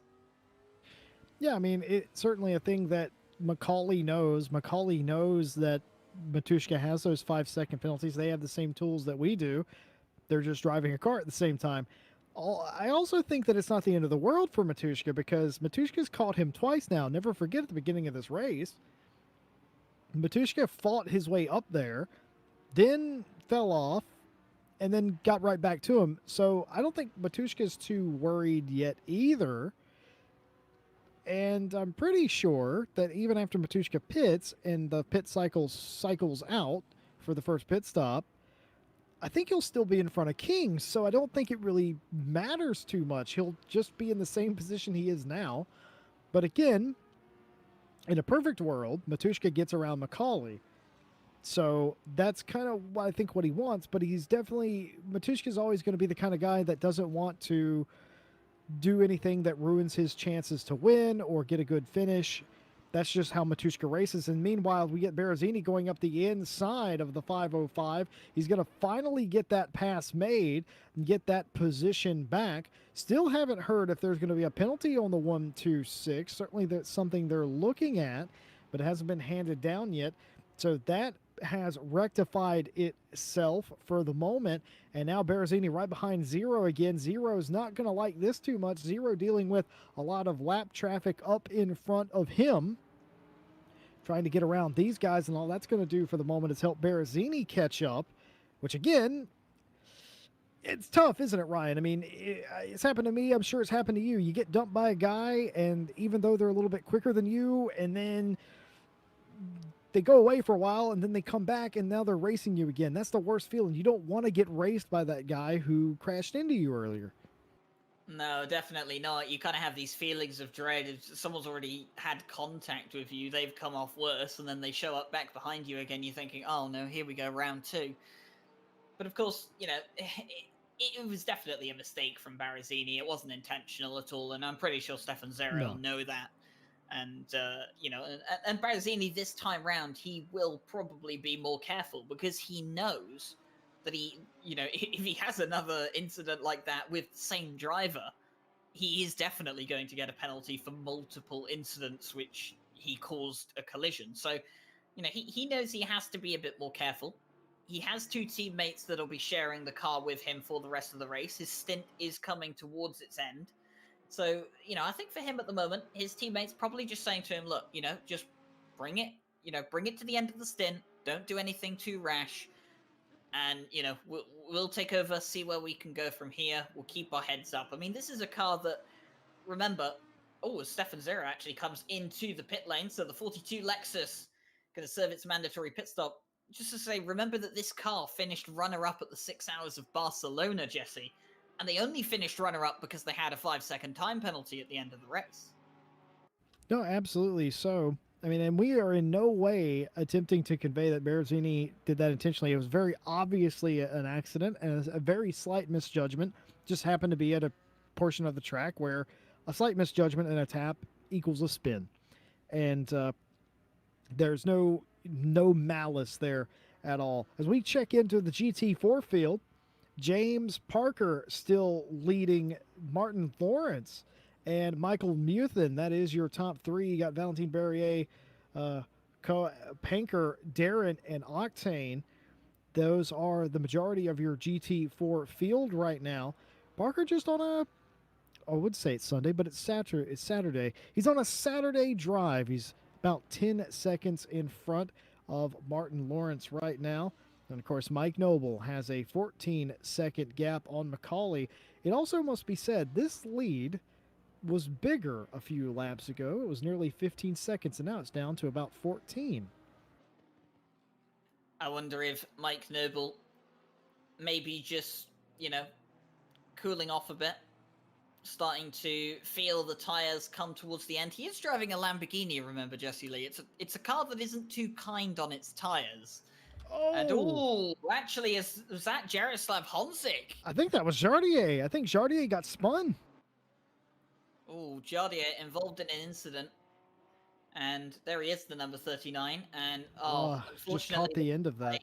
Just not enough for us to be able to catch exactly what happened. That was a GT4 car he was involved in, though. That was Manuel Darin, the number 29 Aston Martin GT4. And, I mean, Jardier, obviously, he's worked his way back through the GT4 field. He is actually ahead of the GT4 field, and he's actually managed to get past one of the GT3 cars, Marty Sibber, in the 17 Porsche. So Jardier starting to make his way back up the field, but that incident won't help his day any. And now we're looking at Armando Ortenzi. He's following Harry Conway in the Triple R Audi R8 GT3. Harry Conway is going to be handing the car over to Brock McDood fairly soon, I think. Yeah, Ortenzi's not a driver that I'm very familiar with. I can't say I've ever really seen him race here in RCI. Perhaps he's in series that I don't commentate on, but it's fantastic to see these newer guys out here. These new guys, to me, it's a bit like a treasure hunt, but he's racing a guy that I know quite well, Harry Conway, in 13th place. So pretty good to see this sort of mix. I get to see drivers I know and some drivers that I'm just discovering and learning about, and they're doing their level best to provide action and to get in front of one another here. Ortiz all over the back of Conway. These two Audis very, very similarly set up the way that they're running around the track, it would seem. And somebody who used to drive an Audi as their main in ACC, there's only one way to set up the Audi. Mike Noble and Joe McCauley in the pit lane. So I imagine Mike Noble will be handing off to Andre Franca. He might double stint, as obviously there's only two drivers in the 1-2-3 FFS Racing Lamborghini. Darren King also in the pit lane. So it looks so slow. Wolf Matuszka, he will carry on as is, and he will take over the lead of the race, in fact. But of course, that won't last too long, because Wolf does have to come in to serve his mandatory stop within the next few laps. So, of course, that's when he'll serve his 5-second penalty as well. Mikael Sundström in the pit lane. He is currently going to be serving his 5-second time penalty. So if you look at Mikael Sundström's name on the left-hand side, you'll see that +5 on there at the moment. And there it is, gone. So Mikael Sundström has served his 5-second time penalty along with his first mandatory pit stop.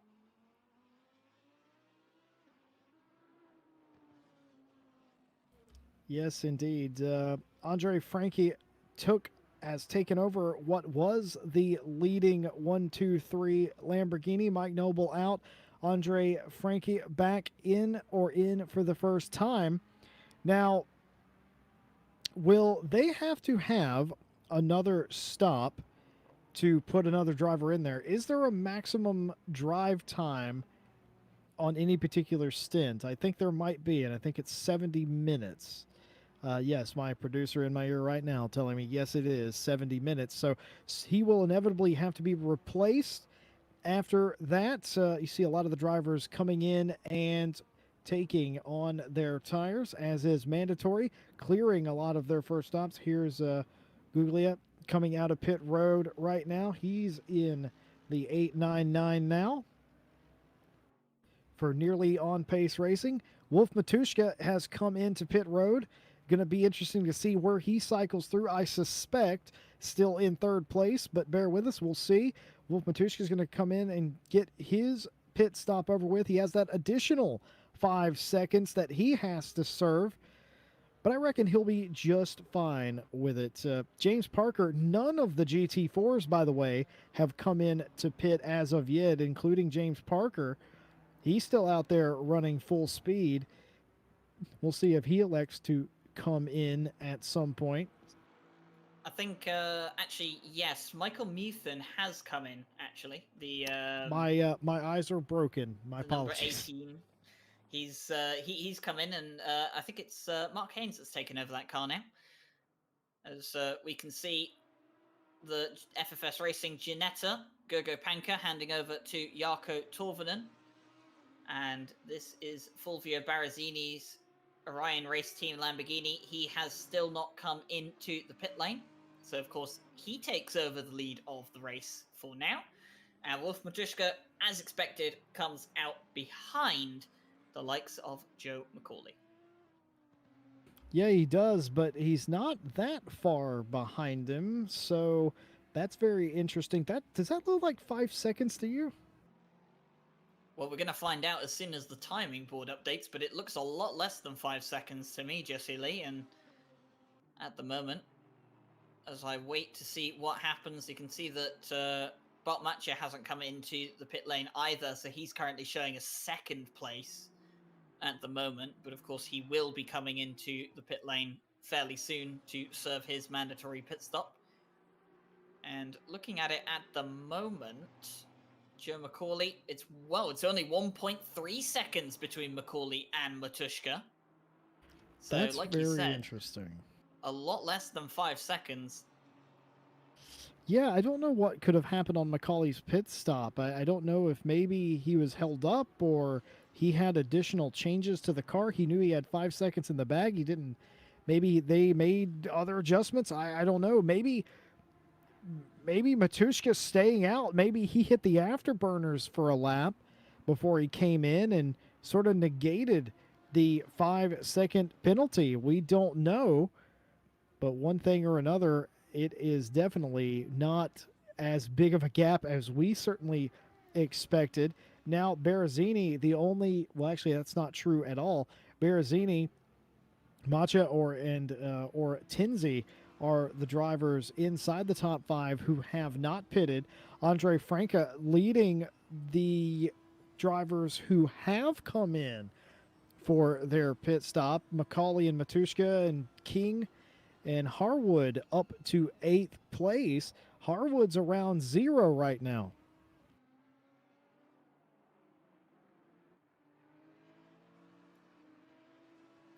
So Wolf Matushka carries on as is. Ortenzi currently just in front of the likes of Joe Macaulay, so he's holding up the Lexus a bit, and Wolf Matushka's going to be saying thank you very much to his fellow Audi driver.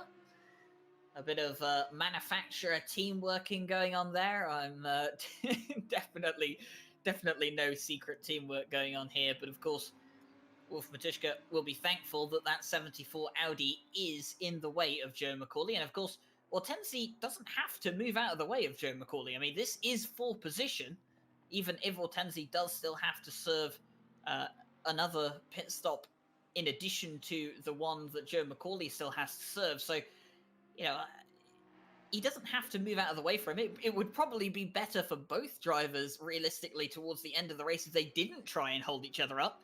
But Ortenzi wants to have a bit of fun here with Joe Macaulay, it seems. But Joe Macaulay will go up the inside towards Michelin, and he's going to get the move done. And as we see that, he's not going to challenge Wolf Matushka for the position. So that's probably going to rile Macaulay up just a bit. Yeah, indeed it will. I expected this race to calm down at some point. I think we got about 5 minutes of that, and it went right back to crazy. Well, Joe Macaulay now finds himself in the position he was in 20 minutes ago. And this time, Wolf Matushka doesn't have a 5-second penalty on the side of his timing board to tell him that even if he gets past Joe Macaulay, he has to make a 5-second gap. So now, it's all fair game for second place, or theoretical second place at the moment, because of course Berrezzini is still yet to come in. And James Parker, he's going to cut in towards the pit lane now. The 888 will be handing over to one of his fellow South African teammates. It's going to be either Bruno Cadili or Jason Absmeyer taking over that car. I gotta say though, I don't know what it is with our races here at RCI TV, but ZA is always represented well here and always shows out. As you see Macaulay here, who's fighting a GT4 Mercedes and just about gets that pass done. No harm, no foul. But for a split second there, it looked like that could have went a completely different direction for Joe Macaulay. And, Wolf Matushka's in the car whenever he has his four-way flashers on. I think he very briefly had his four-ways on. He told me a long time ago the reason that is because of the button configuration. When he comes into pit road, sometimes he hits a button and he doesn't turn them off. I think he actually has now, in fact, turned his flashers off. But an amusing story nonetheless. But again, those two locked in a dead heat. And of course, these two who are currently fighting each other as well. I think that's going to be pass made. Guglia has gotten by Chirico. How do you pronounce that? Chirico. Where's Chirico from? I haven't seen him around. He will be Italian as well, as the 505 Lexus is the Cerasus IT. There it is. Esports team, all Italian entry. Do you know what I'm learning today? Is that the spotter guide is fairly useful? I already knew that, but what I'm learning is I cannot pronounce Italian names to save my life. My apologies to Italy and anyone that may be offended by my terrible pronunciation of Italian names. Those are the ones that really catch me up, as it turns out. You know, it's catching Joe Macaulay up, the fact that he cannot afford to slow down due to Wolf Matushka, as they're going to try and think of, oh my goodness, Every sort of move here around these GT4 cars looks like a harrowing maneuver in some instances here, as Matushka has continuously just stalked Macaulay.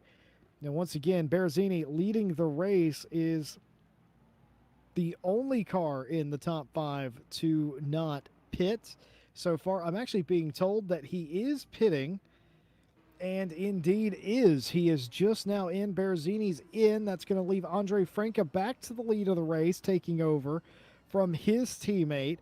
And that will cycle everybody in the, well, the entire field, as it turns out, as Berrezzini was the last car to come in for their first mandatory stop.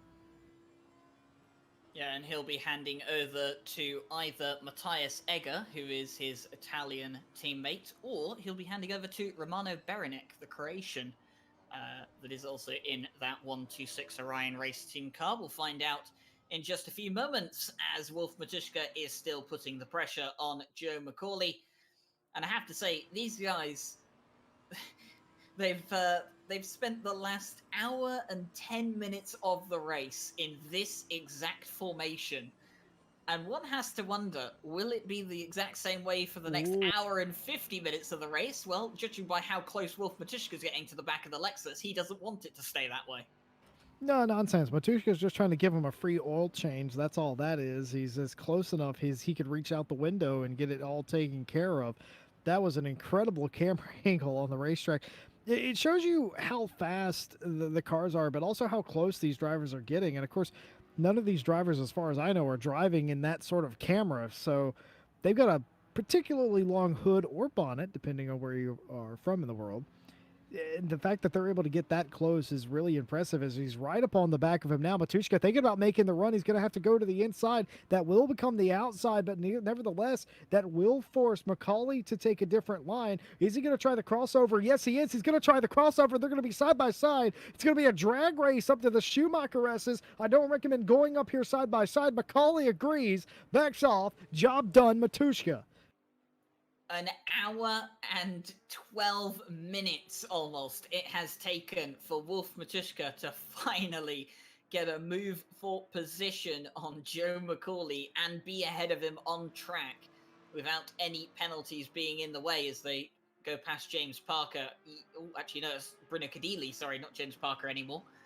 And Wolf Matuszka, I think he'll be giving himself a good, mental pat on the back, so that's a job well done. An hour and 12 minutes down, finally got past the Lexus. And, well, don't worry, he's only got about a mile and a half to catch up to Andre Franka in the lead. Yes, indeed. And if anybody can do it, it's Wolf Matuszka. I don't know what happened on that pit stop, but that lead exploded from 14 seconds to 21 seconds. That was absolutely incredible what just occurred there. But either way, Matuszka is now around, and we're finally going to get that answer to the question I asked an hour ago. Is Matuszka actually faster than Macaulay? We're about to find out. It's like Christmas, Jesse Lee, isn't it? You're going to get all the answers to all the questions you ever wanted in the world, except for how do you pronounce Italian names. I think that's hopeless for me personally. I don't think I'll ever be able to pronounce Italian names or Italian names. I just, they're so different. The lexicon and everything is completely different. It's incredibly fascinating as well, but just some of the differences. But absolutely lovely stuff. Again, I talked earlier about ZA is always efficiently on display here at RCI. So are many other European countries, Germany, Croatia, Italy. Don't see a ton of British drivers, though, I'm afraid, which is strange. I don't know what British drivers are doing, but they should be signing up to this. Well, I mean, if we have a little bit of a look at the spotter guide, obviously British drivers represented in the pro split here today. We have Joe Macaulay, Charlie Crossland, Andy Howard, Jordan Grant-Smith, Ryan Mawson, Harry Conway, Brock McDood. Looking else, Benoit Hardwood also representing the UK. And I mean, obviously Tom Roberts is Welsh, but he's also British. And then we've also got James Parker and Matt Samuel. So there are quite a few Brits across the field. All right, so I take that back. But will, I think you are correct in saying that, you know, German and Italian definitely seem to be two of the most common nationalities that we generally see around here at RCI. And, you know, like you said earlier, there's plenty of South Africans involved as well. I gotta say, I mean, just like I said, all of Europe is incredibly well represented. I mean, we even have a couple of Canadian and American drivers here, and that's actually quite interesting as well. I think for some of the Canadians and Americans, it was early morning when this race started. Some of you will be interested to know, but either way, you want to know, Jesse Lee, what the least common nationality we have in this race is? North Korean. Lebanese. Is there only one? Is there? Do we have one Lebanese driver? Is what you're telling me? Rabbi Hauer in the AOSP Lexus number 722 is actually from Lebanon. As we can see, Alexander Guglia going 3 wide with Peter Roche and an Audi on the outside. Oh, That's no! Rupert, and there's going to be contact between them. And the 16 Audi of Rupert is turned around by the Aston Martin of Peter Roche. That's Bart Match's teammate right there. Just a little bit of a tap on the back end of the Audi. And I think he has slowed down to give that position back, has he? I can see a Mercedes behind as well. That's the 900 of Lindholm. That's not going to be Guglia's car. But I think looking at it at the moment, I don't think he has slowed down to give the position back, unless the timing board's lying to me. I am not sure either way, but I think we are getting our answer to is Wolf Matuszka faster? And the answer was sort of, but something happened to Wolf there. Wolf is now 2 seconds behind Macaulay. We didn't catch it on the cameras. Hopefully somebody in chat can tell us what happened between Macaulay and Wolf Matuszka. I suspect there was a bit of an incident at some point, be uncharacteristic of Wolf, but Macaulay has now been given second place back, and now Wolf has that all to do again.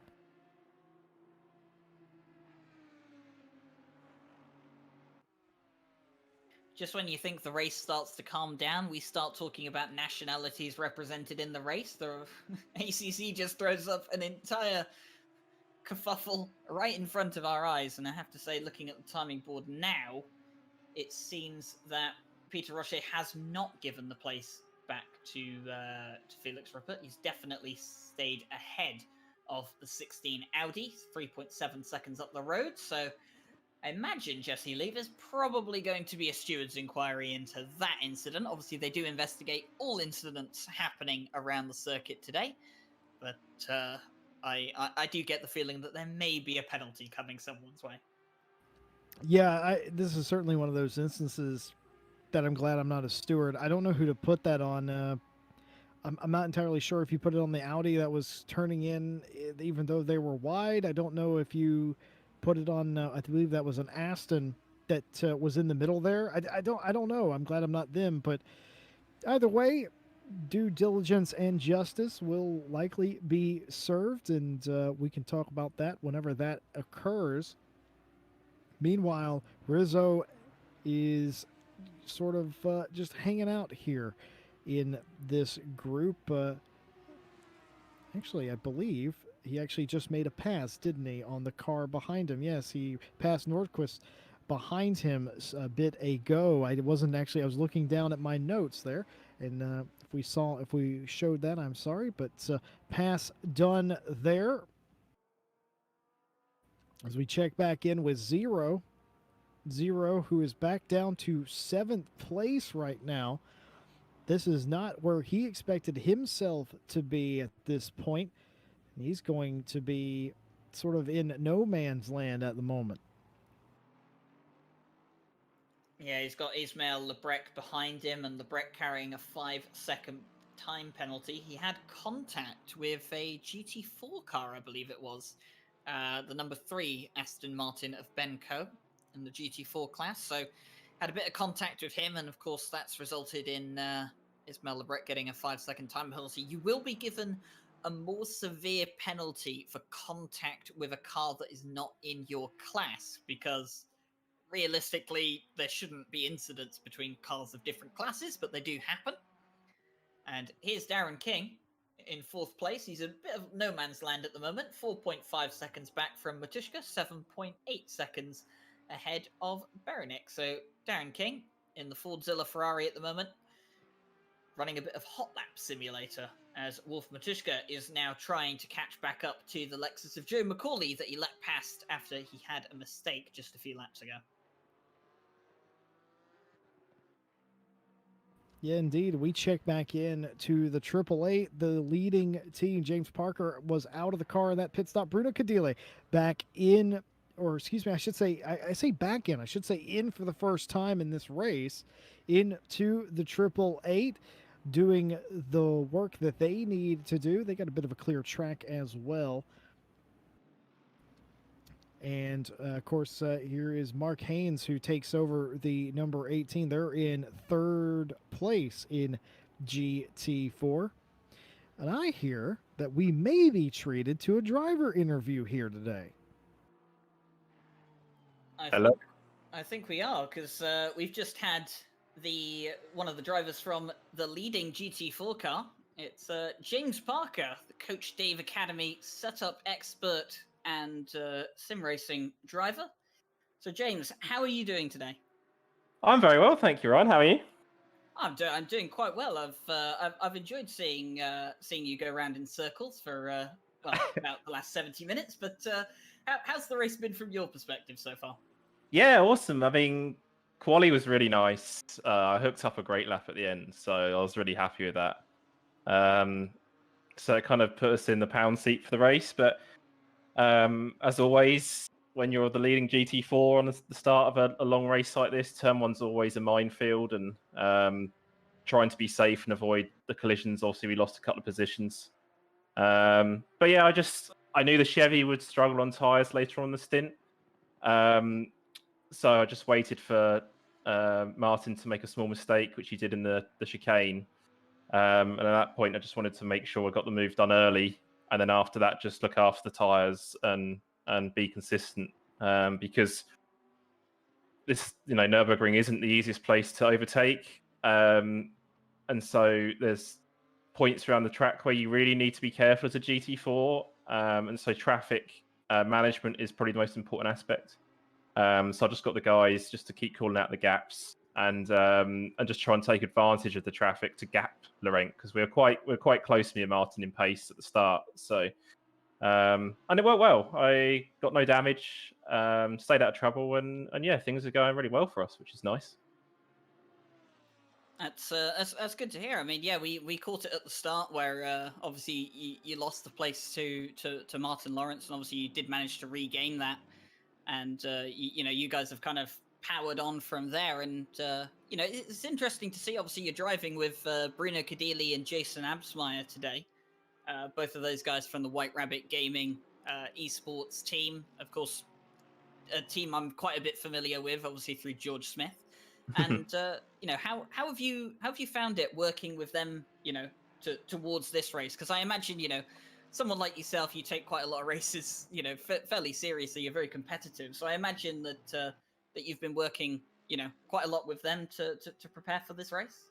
Yeah, I mean, Jason and Bruno hadn't really driven the Cayman much, and I, when we first thought of the idea just to join forces after the RCI Thursday League, I gave Bruno free choice of cars, so he could pick whatever he wanted. So yeah, this week we just spent a couple of sessions getting them up to speed, and you've got to drive the Cayman in a very different way to most GT4s. It can be really smooth, and the braking is very difficult to master. So yeah, just getting them up to speed and getting them consistent, and yeah, it's been fun. I mean, it is, we're here for fun as well. It's not, it's a fun event. But yeah, we're taking it seriously, and these guys want to win just as much as I do. So just because we're in GT4 doesn't mean we're not as competitive as if we'd be in GT3. And it's a shame to see a few people in GT4 dropped out in the first hour. So, but we're still, a handful of really good teams. So we've got to be on we've got to be on our best to win this. And it'll just be about managing the traffic. But yeah, it's been a pleasure working with Jason and Bruno, and yeah, it's a cool link up that I thought we should do together after being so close in the Thursday league, the multi-class, and yeah, the race is going really well so far. James, you had a brilliant first stint, and I can't fault anything that you did out there. We saw, because we were riding along with you a little bit, and we saw sometimes when a GT3 car would pass you, you'd flash your lights at them. Was that in reference to something they did that you didn't like, or was that sort of a hello to them? What was that about? Yeah, so there's two occasions that I normally flash the lights. I did to Jardia and Darren and Joe because I know they'd be chuckling, laughing me all the time. So I always just thought I'd flash them as they went past. But there was a couple of occasions where like a GT3 car wasn't very polite, and I just thought I'd let them know by flashing my lights as well that kind of that move wasn't on. So yeah, I did it a couple of times just to say hi to a couple of friends, and a couple just to, because there's no other way to do it in a GT4. If someone tries to muscle out the way unfairly, it's not like you can go out the window and shout at them, is there? So the next best thing is to kind of just flash the lights a couple of times and just make sure they're aware that they've just got to be a bit more careful next time. I absolutely love it. Well, thank you very much for joining us in here, James. We'll let you get back to your teammates, and obviously you guys will be working towards the race win here in the GT4 class. You're doing an incredible job, and I know that Bruno and Jason are going to be doing a fantastic job throughout the rest of the race. So thank you for joining us, and good luck for the rest of your race. No worries, guys. Hope you enjoy the rest of the race, and yeah, thank you for hosting. It's all right. So that was James Parker from the WRG GT4 Cayman, the 888 car.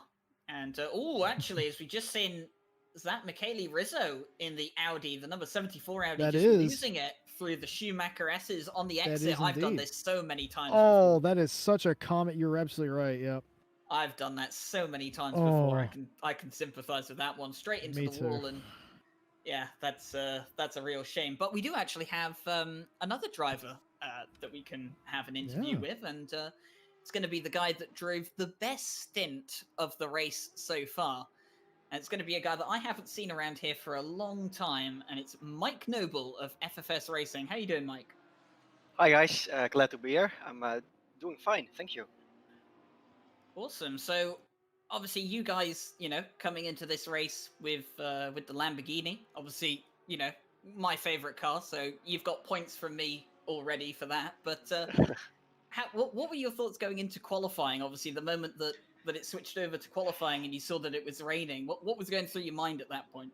A bit of a panic moment, to be fair, because we know the car isn't exactly very strong at wet weather scenarios. So yeah, we quickly changed the setup, and I went balls to the walls just to get that lap in, just to get at least in the top 5, and it paid off, luckily.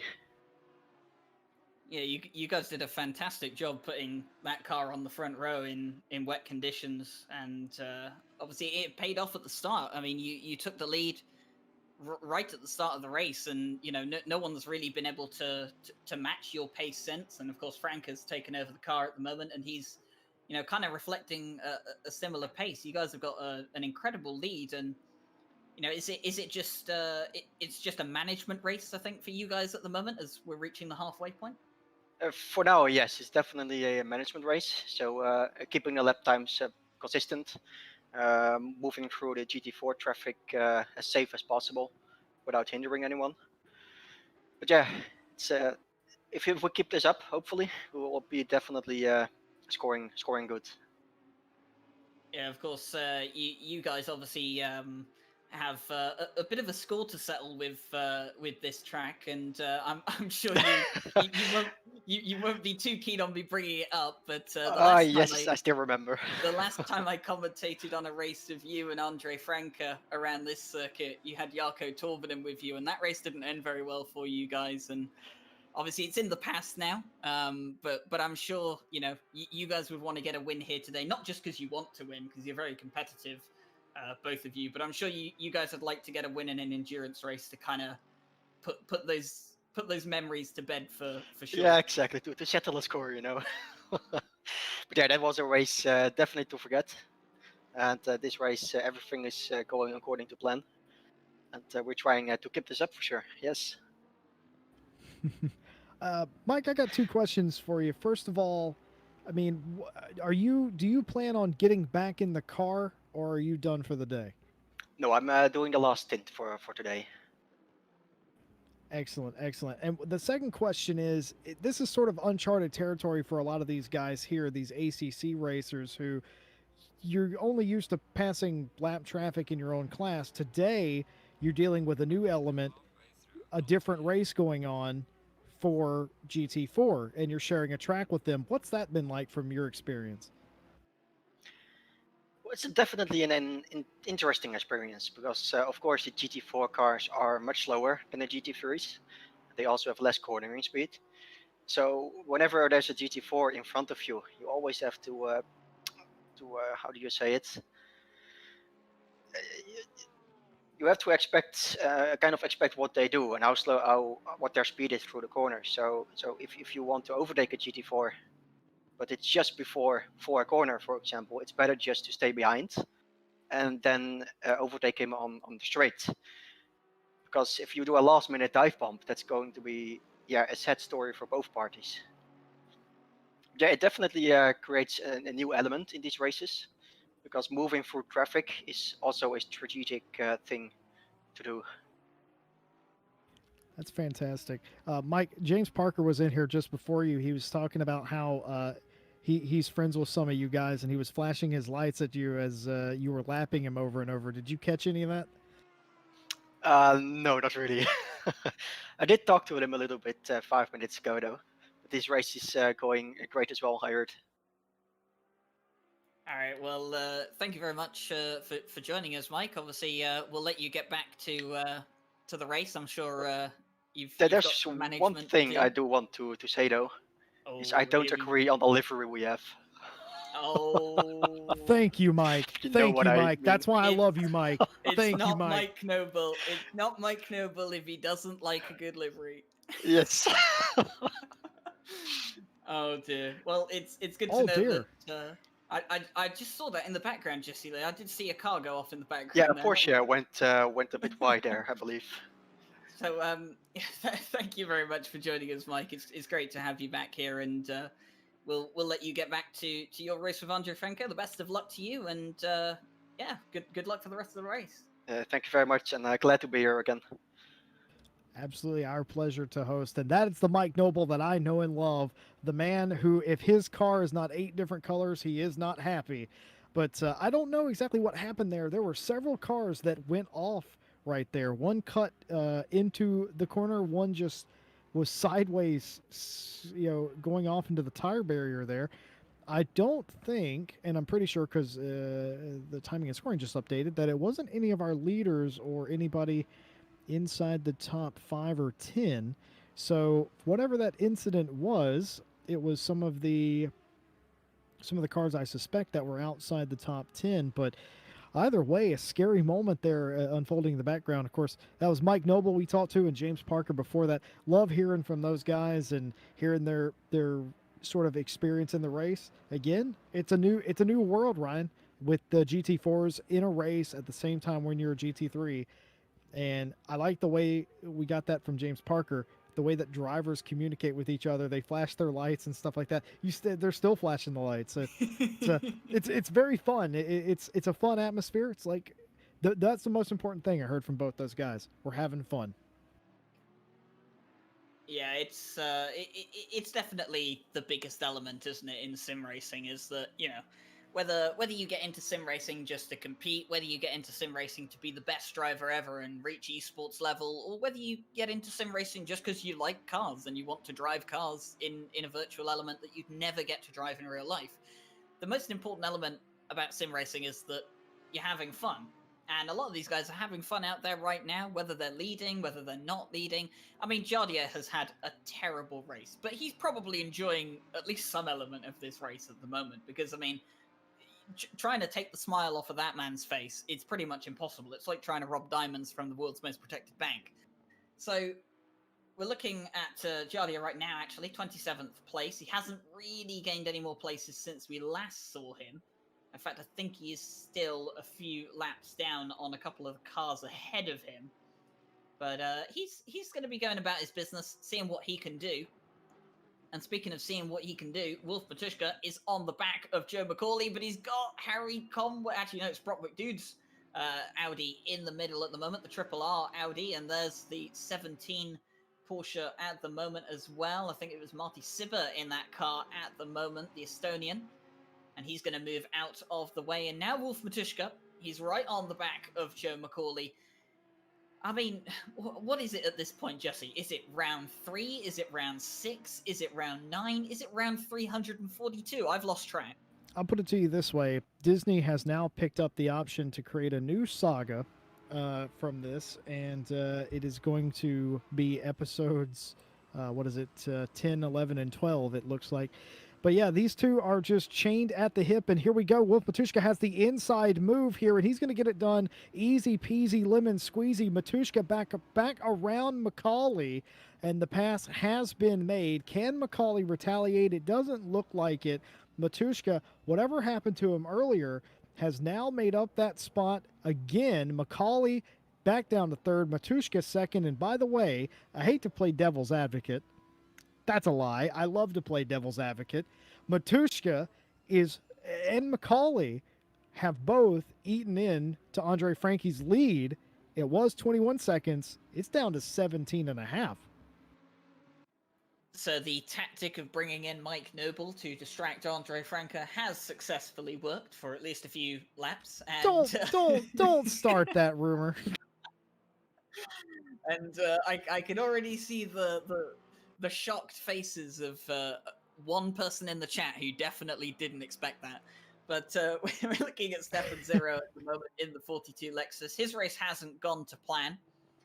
He's dropped through the field, hasn't he, Jesse Lee, so far today? And yeah, I think he's only about a second behind the Porsche ahead of him. But here's the timetable for the race so far. I'll give you a quick rundown of what is going on and where everyone is. Andre Franca leads the race at the moment, followed by Wolf Matushka, Joe McCauley, Darren King, and Romano Berenik rounds out the top 5. Harwood in the 507 Porsche is into 6th place. And it's Zero, Lebrec, Kalyon Suglu, and Guglia to round out the top 10. You can see the rest of the GT3 field as such, and of course it is Bruno Gdili in the 888 White Rabbit Gaming Cayman GT4 that is currently leading the way in the GT4 class. Ondrej Dedicek has taken over from Martin Lawrence in the 405 Connection Loss Racing Camaro, so he's second place at the moment, and Valentin Barrier is in third for the GT4 class. Excellently said, and so much racing left to go here. So much indeed. Could potentially, as Matushka in that last sector took out a 10th of Frankie's lead. I'm not saying there's going to be a race for the win here today.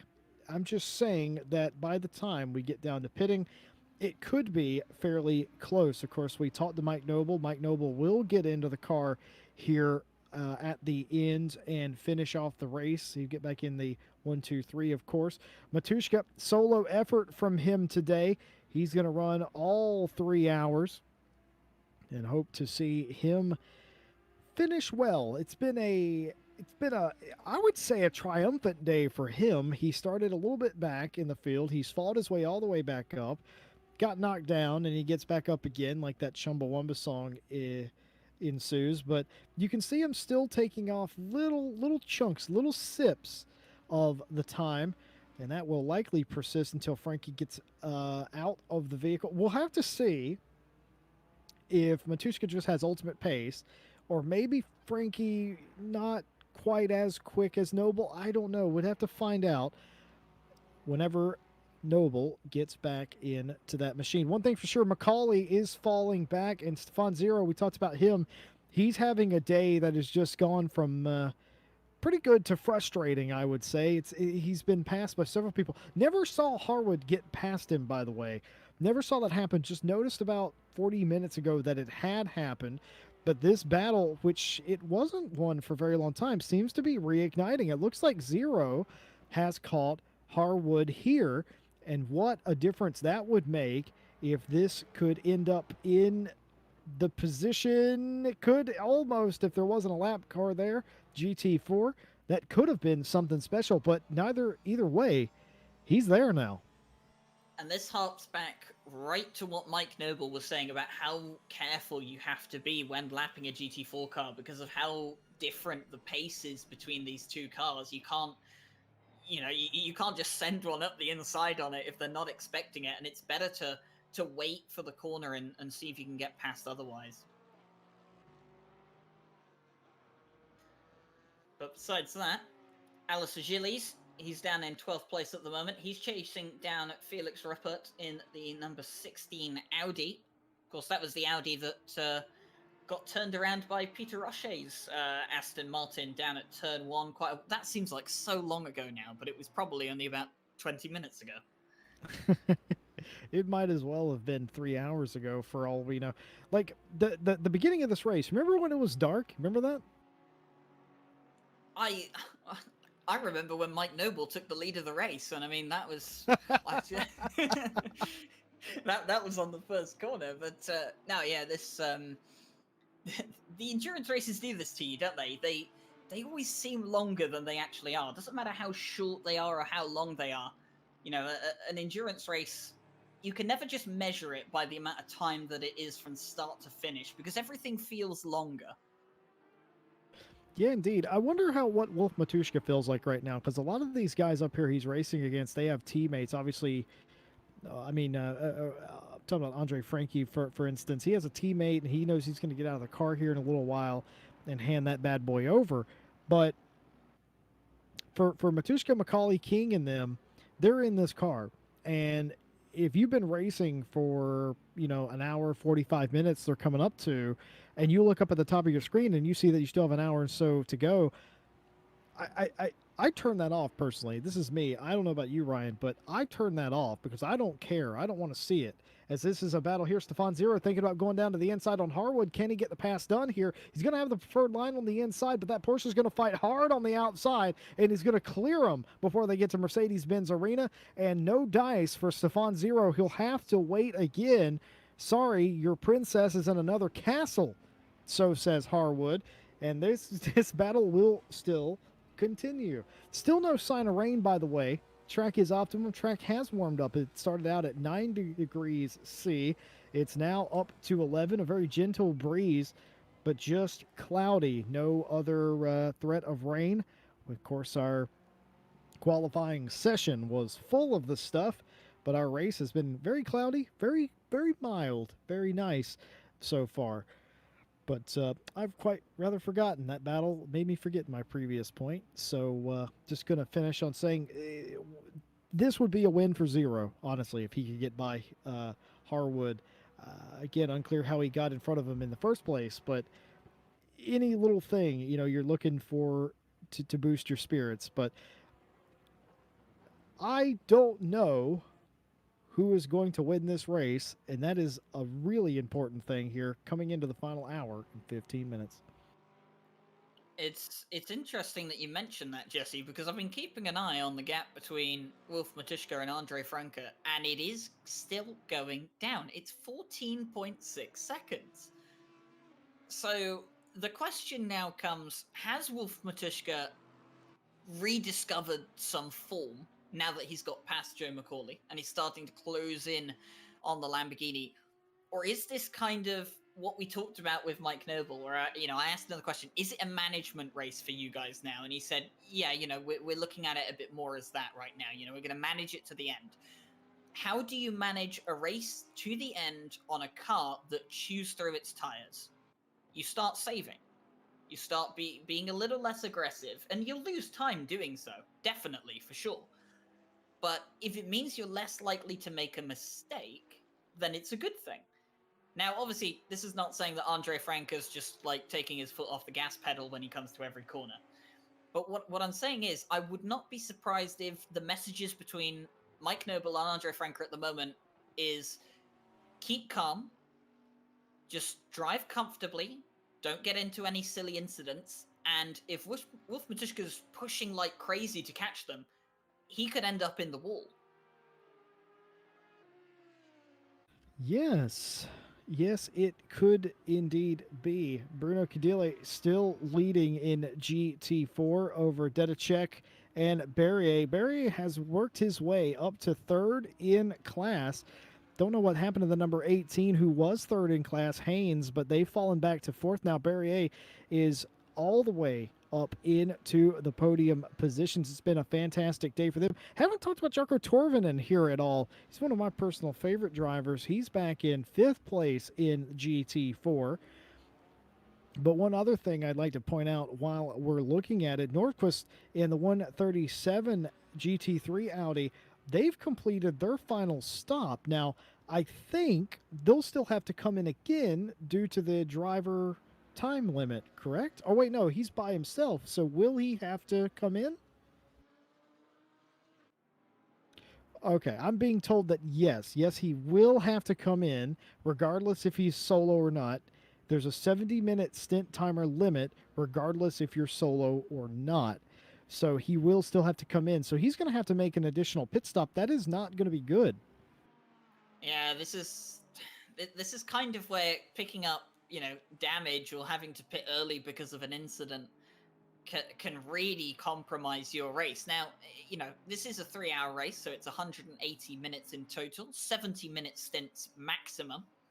That means you have 3 hours and 30 minutes of stint time available to you in 70-minute sections. Now, this means that, you have 10 minutes, give or take, over or under the hour that you can kind of play with. But of course, if you get an incident, you have to come in very early on. It kind of means you really do have to extend those last 2 stints massively. You have to extend them to almost the full 70 minutes or whatever you can get away with to try and recover that time in a way that doesn't compromise you. And it seems, looking at Nordqvist at the moment, that he hasn't quite calculated it like that, and he is going to have to come in for another pit stop at some point this race, and he's just unfortunately going to have to live with that. Yeah, some other news for some people not having a great day. I can tell you the amount of penalties that have been handed out have pretty much evaporated over the past hour. We had a litany of small incidents in the first hour or so, but this hour not quite so much. 5-second penalty was given to the number 67 car for running into the back of another vehicle. 5 seconds for the 126 for bumping the 42, and a warning to the 991. Those are the only penalties so far in this stint that we haven't seen or talked about. So I don't know if maybe they're just getting more spread out, or if there's just less incidents happening, people settled in after that first hour. But either way, only 3 of those reports. I think it's definitely a case of the field starting to spread out a lot more. I mean, if you look at the track map on the left, on the right-hand side, sorry, not the left, you can see it on the track map on the right-hand side, a lot of the guys are spread out. I mean, look at the GT4 field, for example. I mean, look how spread out all those blue dots are. There's the GT4s are quite far apart from each other at the moment. And, it's kind of the same with the GT3s. A lot of them spread out. There is a bit of a pack. You can see at the bottom of the circuit right now. Actually, they're making their way up towards the final chicane. But that's really the only kind of collection of cars. And, all those cars are kind of in a bit of a battle with each other. Some of them will be lap cars, some of them won't. But yeah, I think it's more that the field is just spread out a bit more, so obviously there's less chances for multi-car incidents. But having said that, the number 17 car has just picked up a stop-go penalty for speeding in the pit lane. But that will not have been given out by our stewarding team. That will have been given out by ACC itself. Yes, indeed. I think this is the perfect time, since we are spread out. I say we go a lap with one of our leaders. What do you say, Ryan? I think that's a pretty good idea. So let's see. Here we are. So Andre Franke in the Lamborghini, the 123 FFS Racing. He is currently going down towards the bottom of the circuit. He's heading down towards the Dunlop Curva or Kera. I terrible with German corner names, so do forgive me. Or the Dunlop hairpin, as Jesse likes to call it. And look at this great camera angle we have here on the bottom. And let's just go quiet a bit so you can hear how good this Lamborghini sounds from inside the cockpit.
So that was an onboard with Andre Franke, and now, of course, we're on board with Alexander Guglio in the nearly on-pace 899 Mercedes. And, of course, this is another fantastic-sounding car, isn't it, Jesse Lee? There's so many interesting variables about all these cars and the different ways that they're built. We have rear-engine V10s, front-engine V8s, flat sixes. We have all sorts of different cars. They all sound different. They have different feeling and handling to them, and of course their pace so different around all the different circuits here. And I think this is, I think you'll probably agree with me on this. This is probably what makes GT3 as popular as it is. Yeah, I mean it's brand identity, isn't it? Really, I mean these cars look like, barring a few extra bits, they look like the cars you can buy, and they all share their displacements.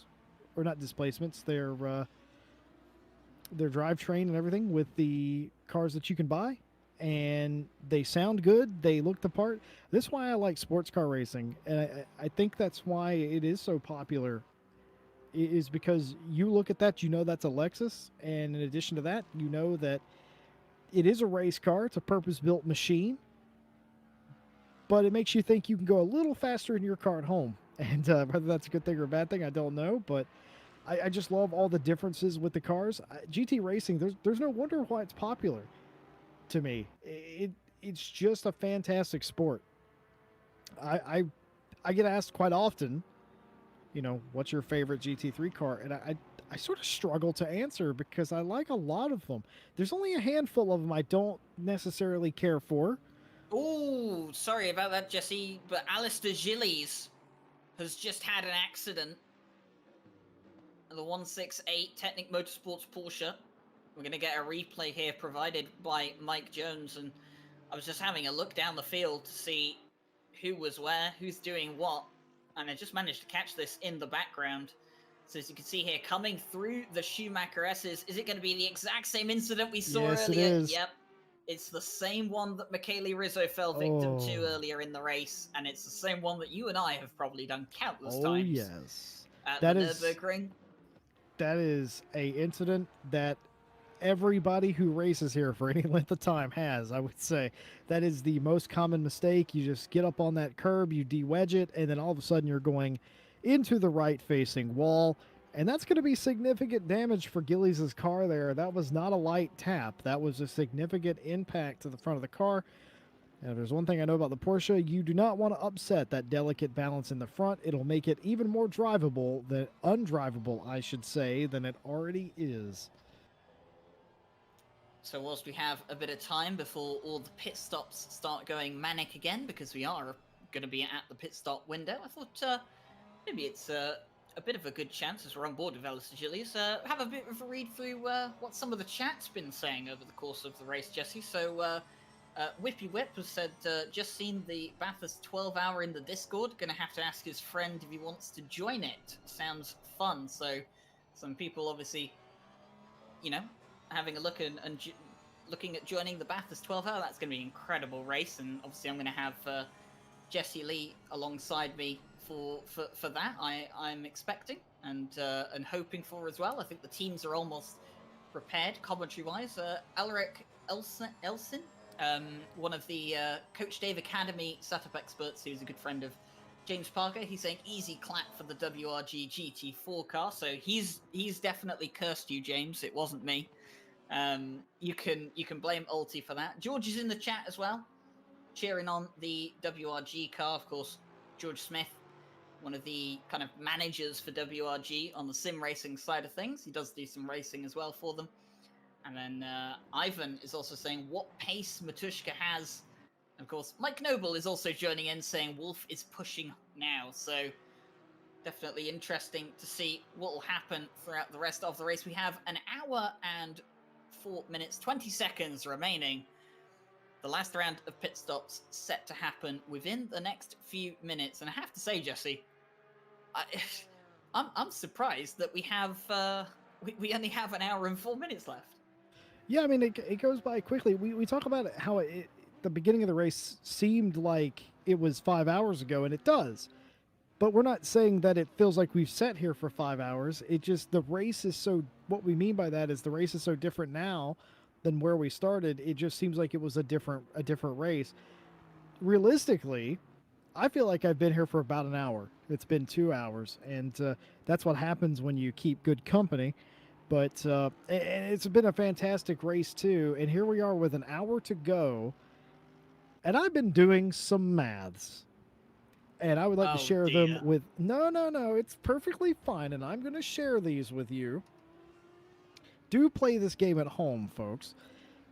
At the rate Matushka is catching Frankie, let's argue that Mike Noble gets back into the car, which we know from our interview he is. Let's argue he has the same pace that Andre Frankie has. Wolf Matushka will catch the leader anywhere between 10 minutes to 6 minutes to go in the race. Food for thought. So what you're saying, Jesse Lee, if I've understood you correctly right now, as Ismail Lebret comes in to serve his final pit stop of the day and serve his 5-second penalty, what you're telling me, Jesse Lee, right now is that assuming Mike Noble has the same pace as Andre Franke, you're telling me that Wolf Matushka is going to win the race. What I'm telling you is, it is probable that I this want race... a yes or no answer, Jesse. What I'm telling you is that this race can possibly come down to the wire, providing there's no more variables. And that's unlikely.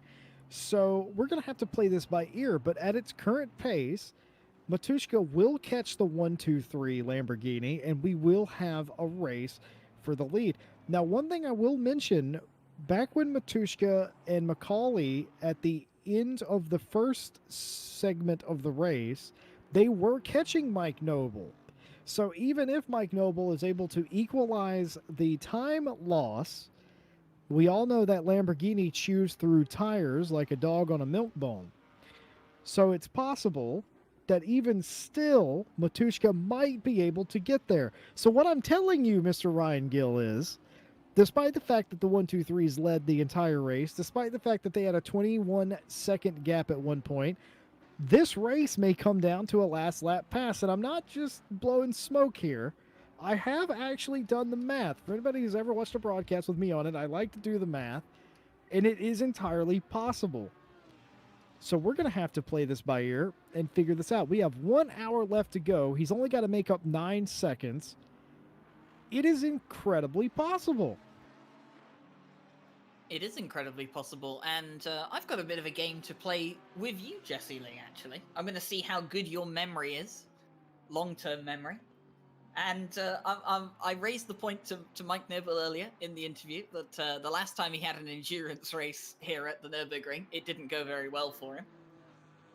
Do you remember which driver it was that won that race I mentioned? I believe it was Wolf Matushka. It was Wolf Matushka. So, Oh, Wolf dear. has history of winning endurance races at the Nürburgring. That was a 6-hour race that he won alongside, I think it was Mitch Abonka, actually. It was.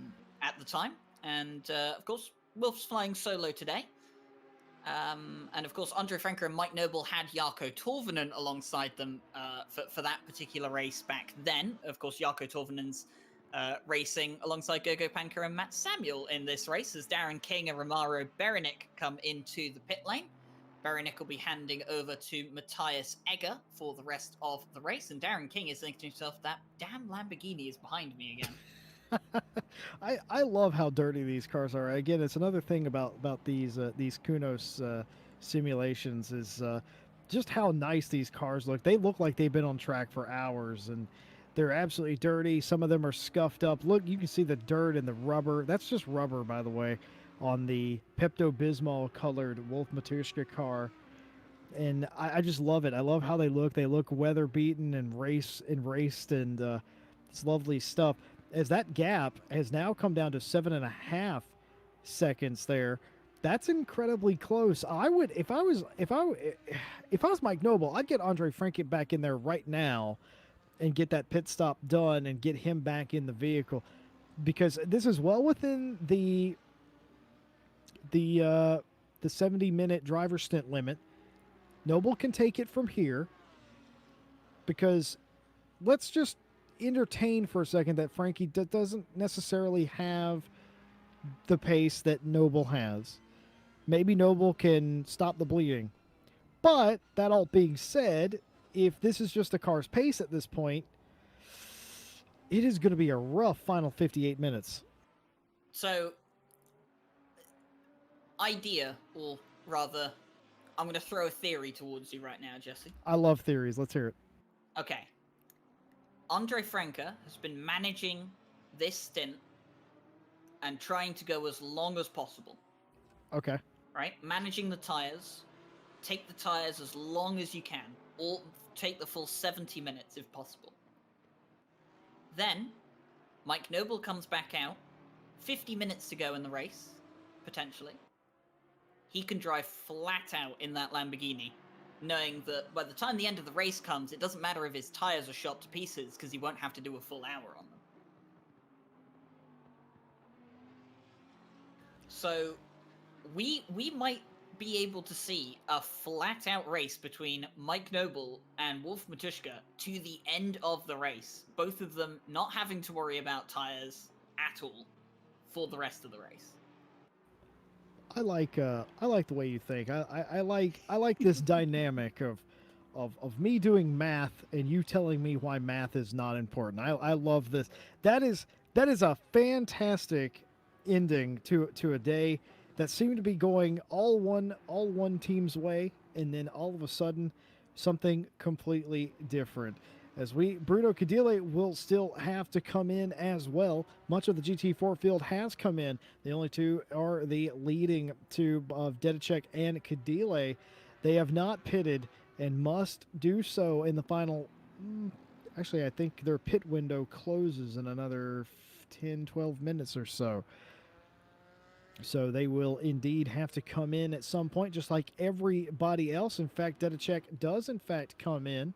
And the leader is in. Andre Franke is in the pit lane, and so is Wolf Matuszka. And oh boy, Wolf Matuszka can see Andre Franke in front of him. Matuszka will not get a driver change here, just merely go for tires and fulfill the minimum pit stop requirement. And Frankie will have a driver change. Mike Noble, as we talked to earlier, will get back in the car. And Joe McCauley, not to be outdone, comes into pit road as well from third position. Again, King, Egger, Roach, Zero, Harwood have all pitted already. Matter of fact, here is the aforementioned Darren King. He's speeding around. Notice on your map, he is the red dot. He's coming down to the Dunlop hairpin, or the Dunlop curva, as some people call it.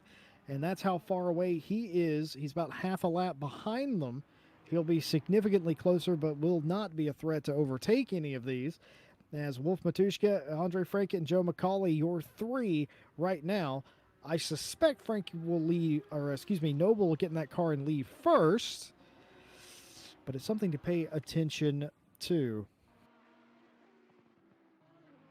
So Mike Noble out on track. We spoke to him earlier. He will be ending the race. Here's Wolf Matuszka. He's also out on track, and he's going to come out just in front of the leading GT4 car, so he won't get held up by the likes of Bruno Cadile on pit exit. And, well, I suppose this is it, isn't it? It's the moment you've all been waiting for. How is this race going to pan out? 54 minutes and 38 seconds remaining. It's a 6.3 second gap between Mike Noble and Wolf Matuszka. Ryan, It's going to be flat out to the end, Jesse. I hate to play devil's advocate here. Oh, you love to play devil's advocate. Once again, Don't that's a to me. lie. Yeah, it's a blatant lie. Had Wolf Matuszka not had a 5-second penalty earlier, he would be a second and a half behind Mike Noble. That's true. I take that back. Ryan, had Wolf Matuszka not had a 5-second penalty earlier, Wolf Matuszka would be leading this race. Jesse, Ryan, for once, you're correct. for once, you make it sound like I'm never correct. I don't know. Your maths has been pretty suspicious in the past, at least when I've been commentating with you. But it you is accurate missed it. today. You missed it 2 weeks ago. I absolutely nailed it. I predicted a last lap pass based on pit deltas, and it absolutely became reality. And I was so stunned. You know what they say, a broken clock is right twice a day. Well, someone that you definitely didn't predict being where they were is Jaroslav Honzik, all the way down in 23rd place. He's 3 laps down from the leaders. Has managed to regain a few places, and he's served all of his mandatory pit stops, and of course it's just a recovery drive for him. I think if he can get back in, well, if he can gain any more places, I think that'd be a job well done. 14 seconds behind the 505 Lexus, which has had a pretty bad day. That 505 Lexus, the Sirius Online Esports entry, that was well up at the front of the grid towards the start of the race, but obviously some incidents and penalties have come their way. This is Ismail Lebrec. He's in 10th place at the moment. He's going to be racing in the Night Owl Championship tonight, isn't he? Yeah, And, he sure is. Would you like to know who his teammate is for that race? For the Night Owl. Yeah. Who's his teammate? Well, they're both driving Lamborghinis. Is it Andre Franke? No. It's not Andre Franke. Have you caught on that I'm messing with you yet? Jesse Lee, you're always messing with me. So Granted. I'll leave it at that. I'm going to be driving as the teammate for Ismail Lebrec tonight in the Night Owl Championship, which reminds us, if you're interested in some late night racing, the Night Owl Championship is going to be on towards 10 o'clock this evening, BST, so do stick around for that. As I'm looking at the timing board at the moment, the 505 has just been given a drive-through penalty by Race Control, and Mike Noble has started to stretch the gap out between himself and Wolf Matushka a bit, as there is an Audi off, the number 16 is off at the chicane. He's just rejoining the track now. Oh, I'm just being told in my ear that Macaulay has spun on pit exit on his out lap, and he's lost 10 seconds or so. I don't think he's been passed up by Darren King. In fact, he has not. But regardless, he is 22 seconds to the rears now. We keep in mind when Macaulay came in, he could see both the leader and Matushka. So that is going to be just one more nail in the coffin door for Macaulay today, who's had, I would consider, a pretty good day in amongst adversity personally, but still running in third place, but now nearly 22 seconds back. And as Ryan mentioned, 4.5 seconds the gap between Noble and Matushka. It was down to about 3.5 when they both exited pit road. So Mike Noble has hit the loud pedal in a loud way. In fact, his last lap was the quickest lap that he's ran all day, a 53.9. He is absolutely on it. And Ryan Gill, it sounds like you were the one that predicted their strategy perfectly. Yeah, but something I've just noticed, Jesse, looking at some of the information we have here, our timing tools at the back, Wolf Matushka is currently up on his personal best of the race by 0.7 of a second. Now, if my math serves me correctly, looking at his personal best, that means he's going to be setting a low 53. Now, it could be that I'm wrong, and it's maybe taking that off of his last lap. But even if it takes it off of his last lap, he's going to be looking at a mid 53 lap time, which is going to be quicker than what Mike Noble had done last time around. Mike Noble will do a 53.5 this time around. Wolf Matushka will equal that. In fact, he'll go 15 thousandths quicker. So these guys trading extremely similar lap times at the moment. And, well, 49 minutes off the race remaining. Can Wolf Matushka reel in that gap over the course of this stint, or is Mike Noble just going to be out of reach? I wish this was a 24-hour race now. do you want to organize another 21 hours to go? Yeah, can we just add it into the timer? I know the admin for this race. Can we just squeeze in another 21, please? Well, I'll tell you what, Jesse.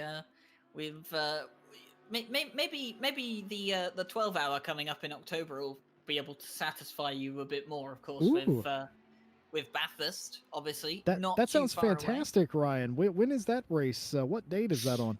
It's actually on the 17th of October, Jesse, and of course you'll be able to catch the entire race, all 12 hours of it, live on RCI TV, and all of it will be commentated.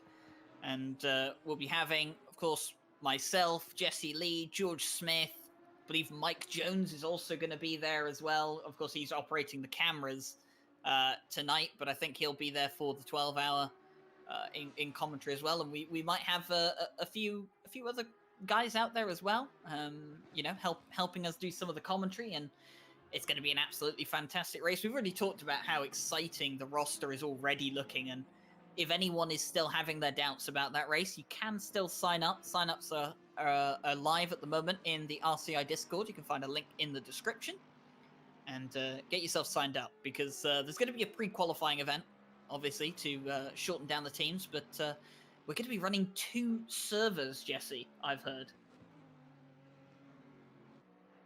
Yeah, absolutely. So 2 servers, 90 cars. That's such a massive amount of people.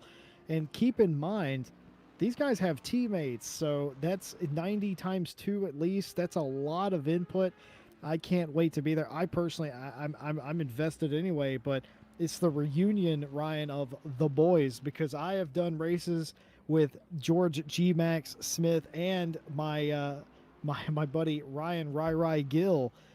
But the boys haven't been together in quite some time. And that's been a bit sad. And I reckon on the 17th of October, it's just about time that we get in the booth and we have an argument again. Well, anyone who watched the RLM Endurance Championship will have some great memories to some of the races we did, including George Smith's attempt at the South African national anthem. And yes, George, I have not forgotten that. And we'll be looking forward to. I mean, Jesse Lee, will you be attempting the Australian national anthem? I know you're American, but you will be. Yes. Yeah, Okay, I'll do well, that for there you. you go. I got. Listen, I am Well- here to do the things so you don't have to do the things. Okay, so you've heard it here first. It's video recorded on on stream. Jesse Lee will be doing the Australian national anthem come Bathurst, and I hope we don't have any Australians present at the time to witness that, because they will probably want to file some reports against RCI for that. But nonetheless, Do you know what we'll will proceed happen? as It will planned. be, Ryan, it will be so perfect that we will get copyright strike for it, is what's going to happen. I mean, I don't want to get copyright striked, to be honest. We've got quite a good record for not being copyright striked at the moment, Jesse. We have fun here at RCI. I just want to talk about Stevenson's hood on that car. I think that's been involved in an incident, because I don't think that's a shaker hood on that thing. I don't think it should be flapping around like that. What makes you say that, Jesse Lee? First of all, let me explain to the youngins in the crowd what a shaker hood is, because I'm getting laughs from my producer. So a shaker hood is a hood that is meant to sort of move around inside the framework of the bonnet or the front area. So a lot of American and Australian muscle cars back in the day had those sorts of hoods where they would move around. That car is a muscle car, yes, but it's not supposed to have one. We don't really have shaker hoods anymore. But it is flopping around like it has been in a frontal impact, and I suspect that he's warped the front of it a bit.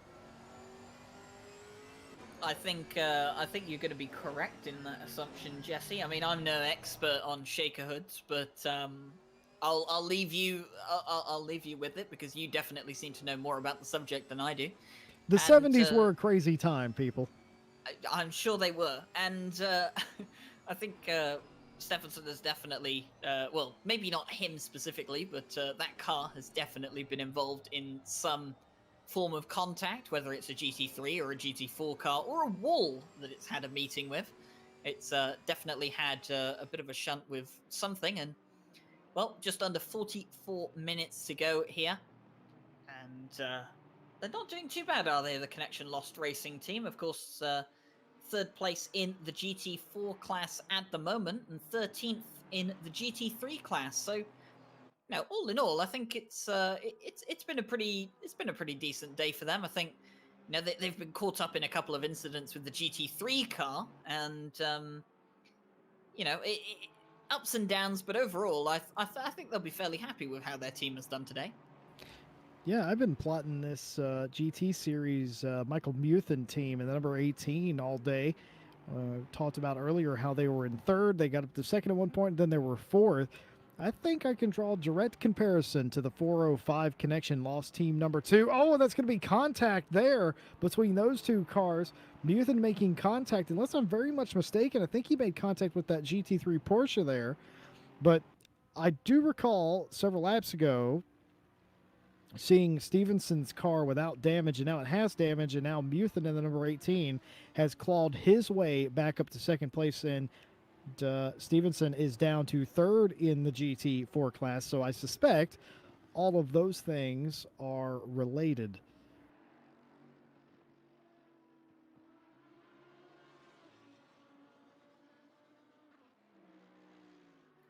So with 42 minutes left of the race, we're going to give you guys one last chance to have a bit of an experience of what it's like to be in these GT3 cars, of course. A lot of you guys at home watching the race, not racing here today. And this is Stefan Zero with the 42 Lexus. So we're going to have a little go on board here with the 42 Lexus. You can get a feel for what it sounds like to be inside this car in a race environment here with Stefan Zero, and we will be right back in just a moment.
So we are back for the final 39 minutes of this race.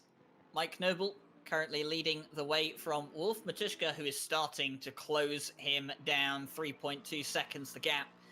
And then we have Joe McCauley in the 23 Lexus. He's in third place at the moment. A good race from him. Of course, took pole position in the wet. And that wet qualifying session seems so long ago now, Jesse. And it's been a solid race, I think, for Joe McCauley. There's been a lot of chat that he goes a bit wide there, a bit of a mistake, and he's had a bit of a difficult race. You know, this car not really being able to compete with Wolf Matushka and Mike Noble on the same pace over the course of the race. But I think he'll still be happy with a top 3. Yeah, I mean, I don't know what they expected. I mean, I'm sure they expected to come out here and compete for a win. That not on the cards today. They were 21 seconds back a little bit ago, and now they're 30 seconds back of Noble. So it wouldn't appear as if that's going to be on the cards today. But no, if they can pull off this third, there's nothing to hang your head at. Honestly, I would be happy with a podium, especially knowing how many incidents they were close to, adjacent to, and were a part of. For them to still be in front of the likes of Darren King, Egger, Zero, Harwood, Lebrecq, and the lot, that's still saying, well, a lot. As we are watching Darren King, because Egger is on the back of him. That 126 is right there. Yeah, and this has been one of those battles, hasn't it? That has kind of just been there for almost the entire race. I mean, there was a period of time where there was quite a big gap between Darren King and the Orion race team Lamborghini. But of course, that has disappeared now. And it's going to be Matthias Egger who's going to bring that car to the end, and he's going to hope that he can bring it home in at least 4th place. Yeah, I mean, if you're Egger and you're in that car and you're communicating with your team, and you're saying, I'm behind Darren King, and their teammates are like, yeah, we were too. It's just it's the way that this race has gone. It's been fantastic. It's one man versus a group of Italians, and it's been fantastic to watch. I feel like Egger has a little more pace out of his Lamborghini than Darren King has out of that Ferrari right now. But certainly something that may be conducive to a pass here in another lap or so as he continues to close in. Look how much better he can get through the center of the corner. Egger can, but King loses him a little bit, exiting and on to the straightaway. It's just sort of what Ryan Gill was talking about earlier, the different sort of characteristics of the cars. Of course, these cars are fairly similar. They're both mid-engine rear-wheel drive layouts, but to be completely fair, that's where the similarities in. Their shape and their size and everything else are quite a bit different on these two vehicles. But Jesse, yeah, did you just call the Lamborghini mid-engine? is it not? It's rear engine. Don't no. This is a fundamental difference. A Porsche, okay, an old Porsche is a rear engine car. That is still a mid-engine car. You're not going to tell me Lamborghini classifies that as a rear engine car. It is classified as a rear engine car. All right. Well, nobody bats 1,000. As Matthias Egger and Darren King continue to go onwards in the pursuit of who is going to have fourth place. Keeping an eye on the top of the timing board, Mike Noble and Wolf Matuszka, 3.1 seconds now, the gap. It keeps changing, it goes up and down, But one thing that is for sure is that gap is closing. Wolf Matuszka is closing the gap, even though Mike Noble is doing his best to, to mitigate the issue. He's doing his best to, prevent as much time as possible bleeding out of that car. And I kind of wonder if that interview that we had with Mike Noble is going through his head a bit now, when he was saying, I asked him, is this a management race? He's like, oh yeah, we're just going to manage the pace from this point on. I'm kind of wondering if he's thinking back to that interview now and thinking, damn it, Ryan, this is not a management race anymore. Well, to be fair, at this point, they are still managing the race. It's under 3 seconds, the gap between Noble and Matuszka. For those of you just joining us, where in the heck were you for the last 2.5 hours? We've been enjoying a fantastic race. Mike Noble took the lead early on the first lap and led McCauley and the rest. Matuszka has fought his way up through the field, up from about 6th or 7th position. He's found himself in second place. The gap was as big as 21 seconds at one point, now down to less than 3. All of these drivers and teams have made their final pit stops. All the drivers aboard the cars now will likely take them to the conclusion of the race. And here you go, right here. Mike Noble leads Wolf Matuszka, leads McCauley. Then fourth on back, Darren King and Egger are locked in a battle. Stefan Zero has not had a day to remember, but has recovered to 6th place, passing Harwood, who's now in 7th. Lebrecq 8th. 9th place, the number 83 Audi. Sundstrom 10th, Woolmuth in 11th, and Roach, Leffe, Svensson, and etc. off into the distance. And of course, we also have GT4s in this race as well. That battle has pretty much subsided. Jason Absmeyer has taken over from Bruno Cadilli and will likely take this car to the finish of the race. It's been clean for the team that has James Parker on board, who did the first stint and got the car out in the first place. Stevenson has been up and down the grid order in that big Chevrolet. They've made their way back up to second in class, passing Muthen at some point. Muthen now 5 seconds adrift of the two, but still in third place. And they got Berrier, Crow, Samuel, and Constantini rounding out the GT4 field. And still, again, we have battles all over the place, 30 minutes to go, and there's not a single person in this booth, Ryan, that can predict who's going to win this thing. No, and I tell you what, I don't think a single person can predict who's going to come out on top between Darren King and Matthias Egger, because Matthias Egger had a little bit of a look into the chicane. He's going to have another little bit of a look into the final corner, but not enough space to put the nose of that Lamborghini in front. And Darren King, if he didn't know that Matthias Egger was there, he definitely did then. I like how Mike Jones thought I wanted to see that again, as if me jumping out of my seat the first time wasn't a big enough problem. That just shows you how close they were. That was an excellent replay by Mike Jones showing how close they got together. That was literally one bit of braking maneuver, one bit of throttle maneuver away from an incident and a steward's inquiry.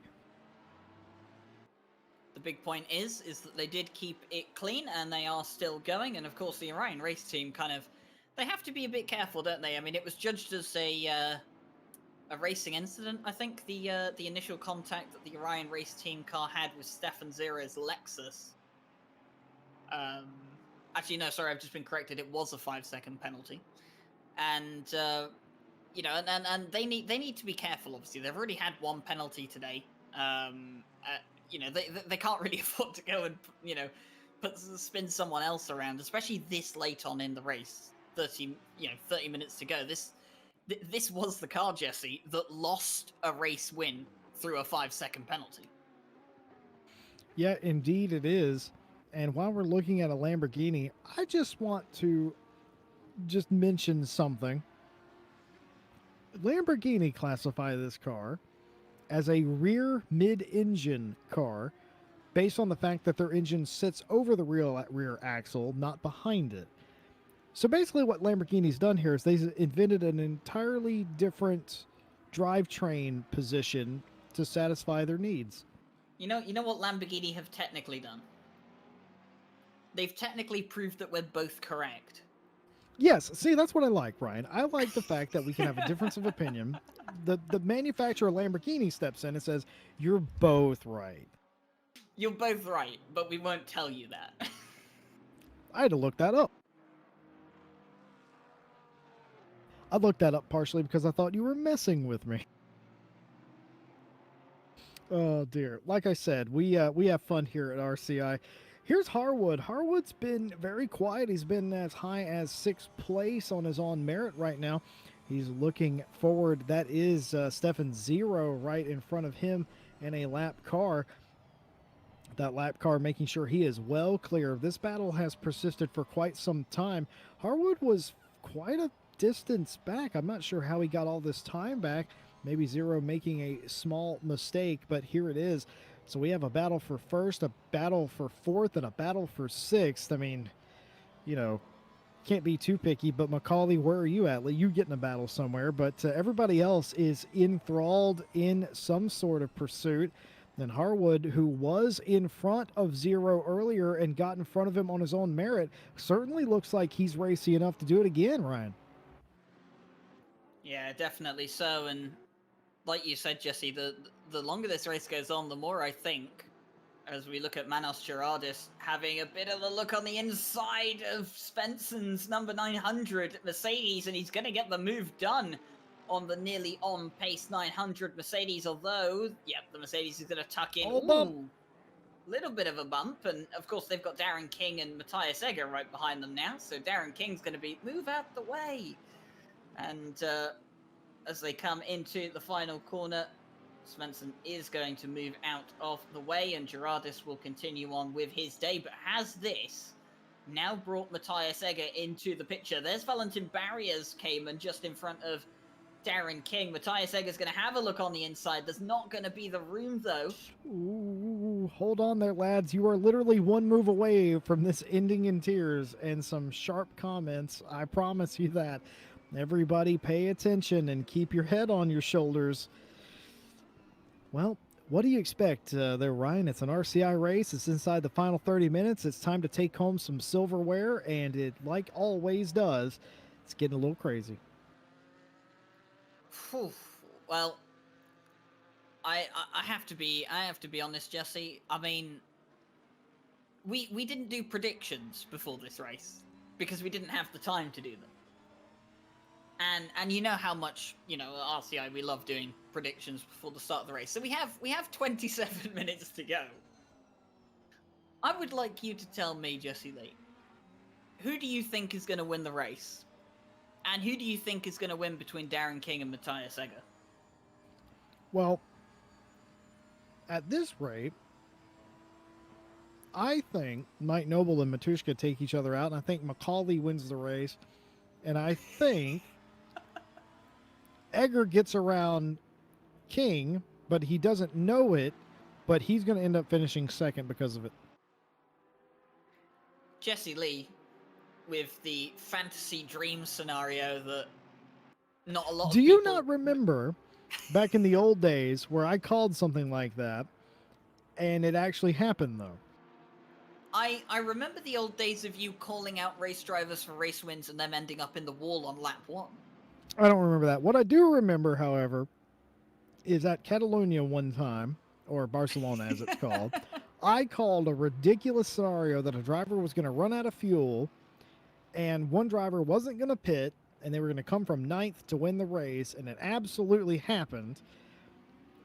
And after that, I pretty much gave up getting any prediction right. But I'm telling you, that's the only thing in the end of this race, all jokes aside, folks, that's the only thing that would surprise me here in this case. Yes, I think Egger gets around King, and Matushka's going to get to Noble, and they're going to race each other hard.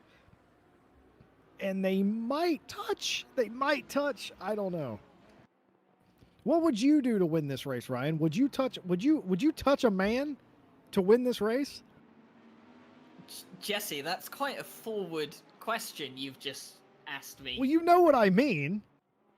Well, I mean, I'm not gonna say no, but I mean, realistically, you know what?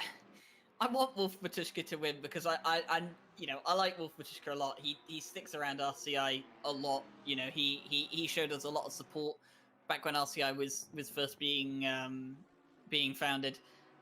But at the same time, Mike Noble's driving a Lamborghini, and you know how much I like Lamborghinis.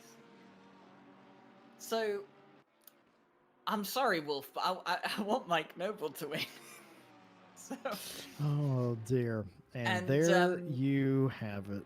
Well, I mean, Darren King versus Matthias Egger. It's Ferrari versus Lamborghini. I think there's only really one answer for which one I want to be in front of the other.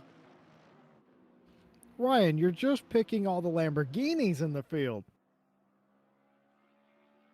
No. What do you mean, no? You literally just picked all the Lamborghinis inside the top 5. Hey, I haven't picked Ismail Lebrec yet. Yeah, he's not in the top 5. As he appears on screen. Ismail Lebrec's livery. Mike Jones sensing the amusement in the commentary box right now, and listen, it's 24 minutes to go. We're getting a bit loopy. Whoa! Oh, Wolf Matushka has very clearly put that car into the wall somewhere on the track. That is the heaviest front end damage we've seen all day today. That will all but end his challenge for the win of this race. He has major damage. See him pulling over for a lap car here. He might have to come in and get that repaired to run these final 20-some minutes, and that will likely give Macaulay second place in this race at that time. But massive damage to the front of that car. No idea what happened or where it happened at. They were having a bit of fun, waiting for the imminent fight between the two of them, and then all of a sudden, we see Wolf Matushka appear on screen with a car that looks like it's fit for the scrapyard, and indeed, Matushka is in pit road to get that damage looked at. What could he possibly have hit? Could he just maybe lost control and hit a wall that hard? Well, I found the answer for you, Jesse Lee, in the replays. And it's... Wolf Matushka, unfortunately, got involved with a back marker. And the incident as such, it was the number 17 Porsche actually went wide on the final corner to let Wolf Matushka through. He touched the gravel, and as he did so, came back on track. He didn't expect Wolf to be as far over on the left-hand side as he was, And unfortunately, Wolf just got turned around and put into the sidewall on the front straight. So, yeah, unfortunately, that's what's happened to Wolf Matushka. And that's going to be goodbye to, well, any chance of a podium finish. Oh my dear. And if you are Mike Noble, you have certainly heard that information relayed to you that there's been a massive incident involving the car chasing you. Inside 2 seconds was the gap at the time. And it's all gone away, and all going the way of Mike Noble right now. Coming out to about, let's see, 7th place. I don't think any of these guys are going to be, dangerous place to come out, but gets it sorted out. Damage mostly repaired, but damage absolutely done. And speaking of damage done, Ryan was talking about the 505 earlier. They had a drive-through for causing an incident. They also got a 5-second penalty for hitting the 18 car, so that's why the 18 ended up behind that Chevrolet earlier, by the way. And the stewards at that point disqualified the 505 for repeated incidents and hitting the DQ threshold. That's a shame. That I don't think we've ever seen that before. Yeah, I'm trying to think. I know we've had drivers disqualified from a race before, but not an endurance race as far as I can remember. Yeah, unfortunate to see that. Obviously, you don't like seeing anyone get disqualified, but the stewards have made their decision, and we have to trust in their verdict. And I'll just mention the fact that Jesse Lee was imagining his dream scenario as Wolf Matushka and Mike Noble taking each other out. Well, Wolf Matushka definitely maybe took himself out, got taken out. I'm not going to be the judge of that incident. And I think Wolf Matushka is going to want to pay you a visit after the race, Jesse. I said that Noble and Matushka got together. That's not what happened. That is not legally binding, and you'll have a letter from my attorney. One thing that I did predict, though, is Darren King was likely going to get back onto the podium of this race, and certainly right now he is, and he may have a shot here at 2nd place on Macaulay. So this battle is heating up and also not done. Egger right behind King. King right behind Macaulay. He's got about a 1.5 seconds to make up, but at his present pace, that won't be a problem. So all 3 of these drivers who would have been fighting for 3rd place are about to start fighting for 2nd place. But yeah, this is the 18. This is the one that the 505 crashed into earlier. That explains why he is down to 3rd and Stevenson's up to 2nd place in class in that 405 Chevrolet. It's because of that incident, and even with the damage that the 405 Chevy has, he's still maintaining that 2nd position. And should we never forget about the Stefan Zero and the rest of these guys, they've put on a heck of a show. Can you imagine racing for 3 hours and still being in the middle of a fight? This has got to be exhausting. Think about this. We've talked about this a couple times. A lot of these drivers, folks, are going to be racing another hour here on RCI TV, and 2 hours from now, they're going to be racing another hour race for our Night Owl Championship. It's round 2 tonight. And they've been out here doing this all day. They're going to need a nice bath and a hug or something after this. If you ever had a private physio, this is exactly the time you'd need it for sim racing, isn't it? Go out and do a 3-hour endurance race and then hop off and get something to eat maybe and jump back in. And something I've obviously come to the realization of now, Jesse Lee, is we have a battle for 2nd place. Joe Macaulay, Darren King, and Matthias Egger all within the same frame here. 2 of these 3 are going to be on the podium. 1 of them isn't. I see that you've worked that through your head at some point. You're like, I got to say that line. That's such a. It's very true. One of these guys is going to be the odd man out. Joe McCauley, who seems to be the slowest of the three, he doesn't want to be that guy. But the way that he held Matushka up earlier in the race, remember in that first hour, seems like ages ago, where Matushka just could not get around McCauley. Can he work that magic for another 16 and a half minutes on Darren King and Egger? See, if McCauley can keep King behind him and Egger gets impatient, he might be able to wedge out a little bit of a gap for himself. Tell you what, Joe McCauley, he'll be absolutely kicking himself if he doesn't finish on the podium for this race. He had a bit of a spin, didn't he, on his out lap, where he lost about 10 seconds. And, you know, that cost him a lot of time, obviously, and he'll be kicking himself if this ends up costing him places come the end of the race. Darren King's going to have a look on the inside. Joe McCauley will retain the inside line for turn 2, but there's going to be contact. Massive touch. And Egger to second. Oh, McCauley. And he's clipped McCauley as well. Oh, McCauley couldn't keep it onto the inside of the track. That sent him into Darren King. Egger tries to go around the inside, can't quite keep it pinched down. Hits McCauley. McCauley is the big loser in all of that. Egger up to second. King. All three of them have had contact. And what will that do for their damages? Meanwhile, Mike Noble, none the wiser, 43 plus seconds up the road. But damage now to all three of these cars. McCauley all the way down to fourth place. Ryan was just talking about it. He would be punching mad if he was not able to get a podium out of this. And now 4 seconds adrift of Darren King, and Egger somehow goes from fourth to second. Can you believe that? I mean, even with the contact, can Egger believe that he finds himself in this position 15 minutes from the flag? I mean, you know, in that situation, if you're Matthias Egger, you have to go for that gap.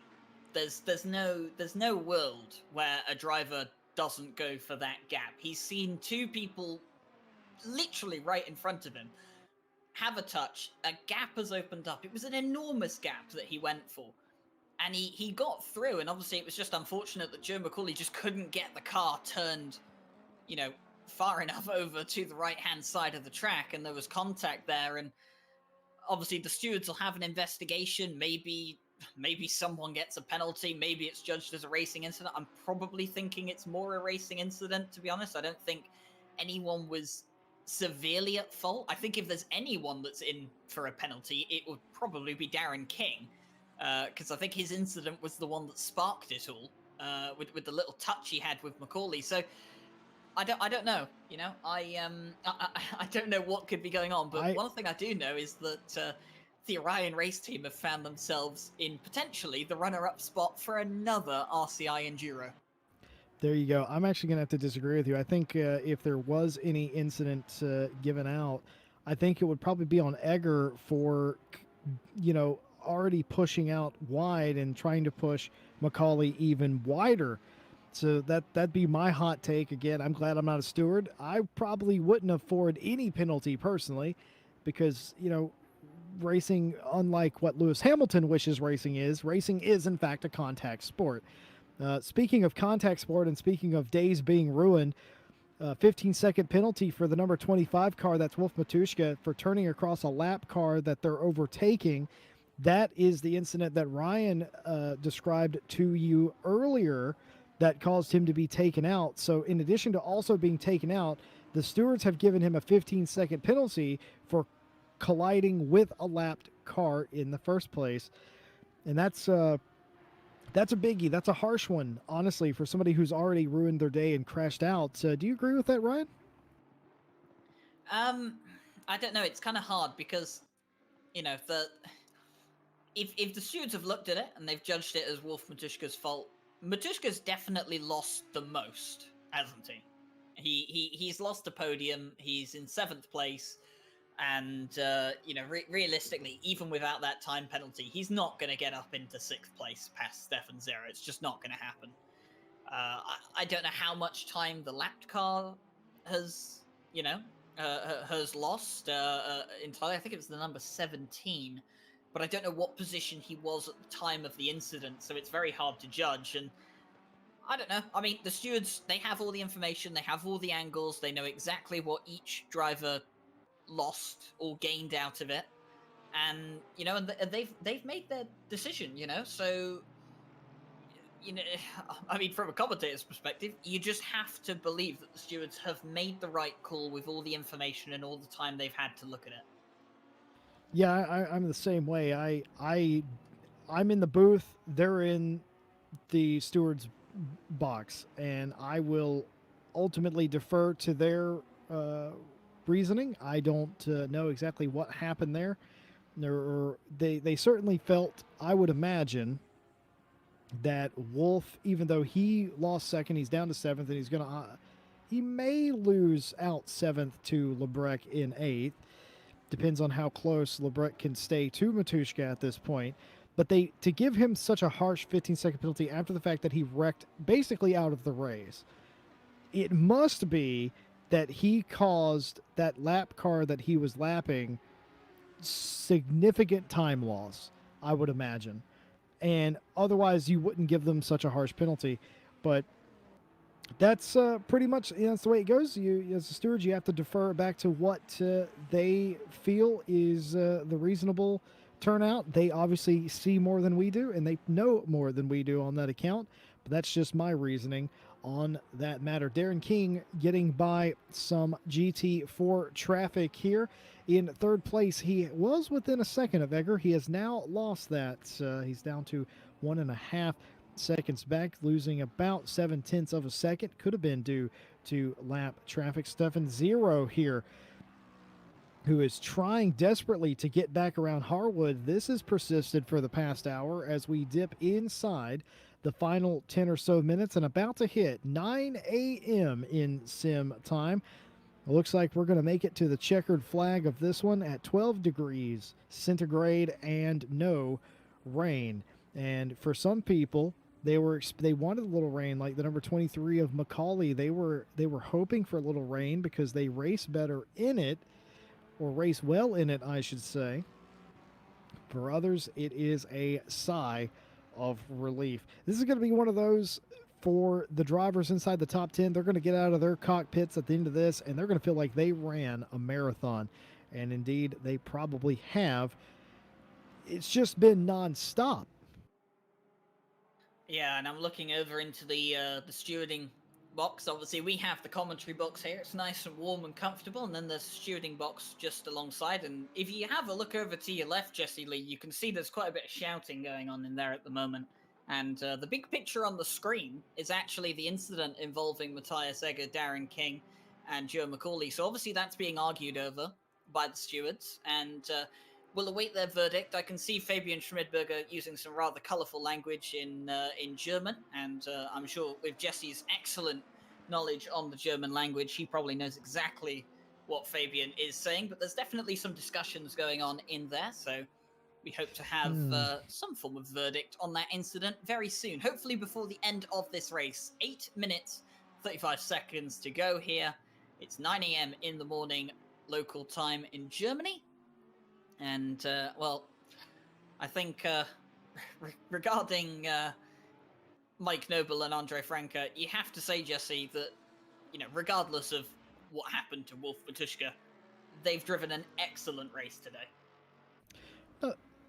No, they absolutely have, and I am very appreciative of these guys spending 3 hours with us. Longer than that, a lot of training to even get to the race. Of course, we don't see that, but it's been fantastic to see a lot of these guys race, and we're not done here in GT4. We haven't seen too many GT4 battles on screen today, but we're about to see one happen right here. May have heard me earlier mention that the 505 and the 18 got into an incident, and that caused the 18 to lose the second position in GT4 to the 405 of Stevenson's car. But the 18 has driven all the way back up to that incredibly damaged 405 Chevy Camaro, and this battle is going to take place here in the final 7.5 minutes. Now, Michael Muthen has the pace here over Stevenson, I believe, because he's driven around him a couple times in this race, and one more good pass. that could be good enough for second place. Nobody catching Absmeyer today. Absmeyer gone like a shot at the green flag. Nobody's going to catch that 888. But this is on for second place, and when you can see the driver in front of you, well, second place champagne tastes better than third, if I can get that out. And I know it doesn't, but to a racing driver, it does.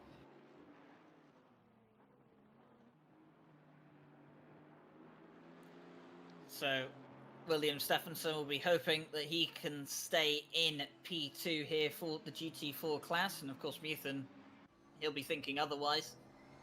And of course, two completely different cars here. Of course, the Mercedes AMG GT4, just a scaled down version of its GT3 counterpart. And then, of course, you have the big Chevrolet Camaro. Very intimidating, kind of like the Bentley of the GT4 class, isn't it? It's kind of the reputation it's gathered about it at the moment.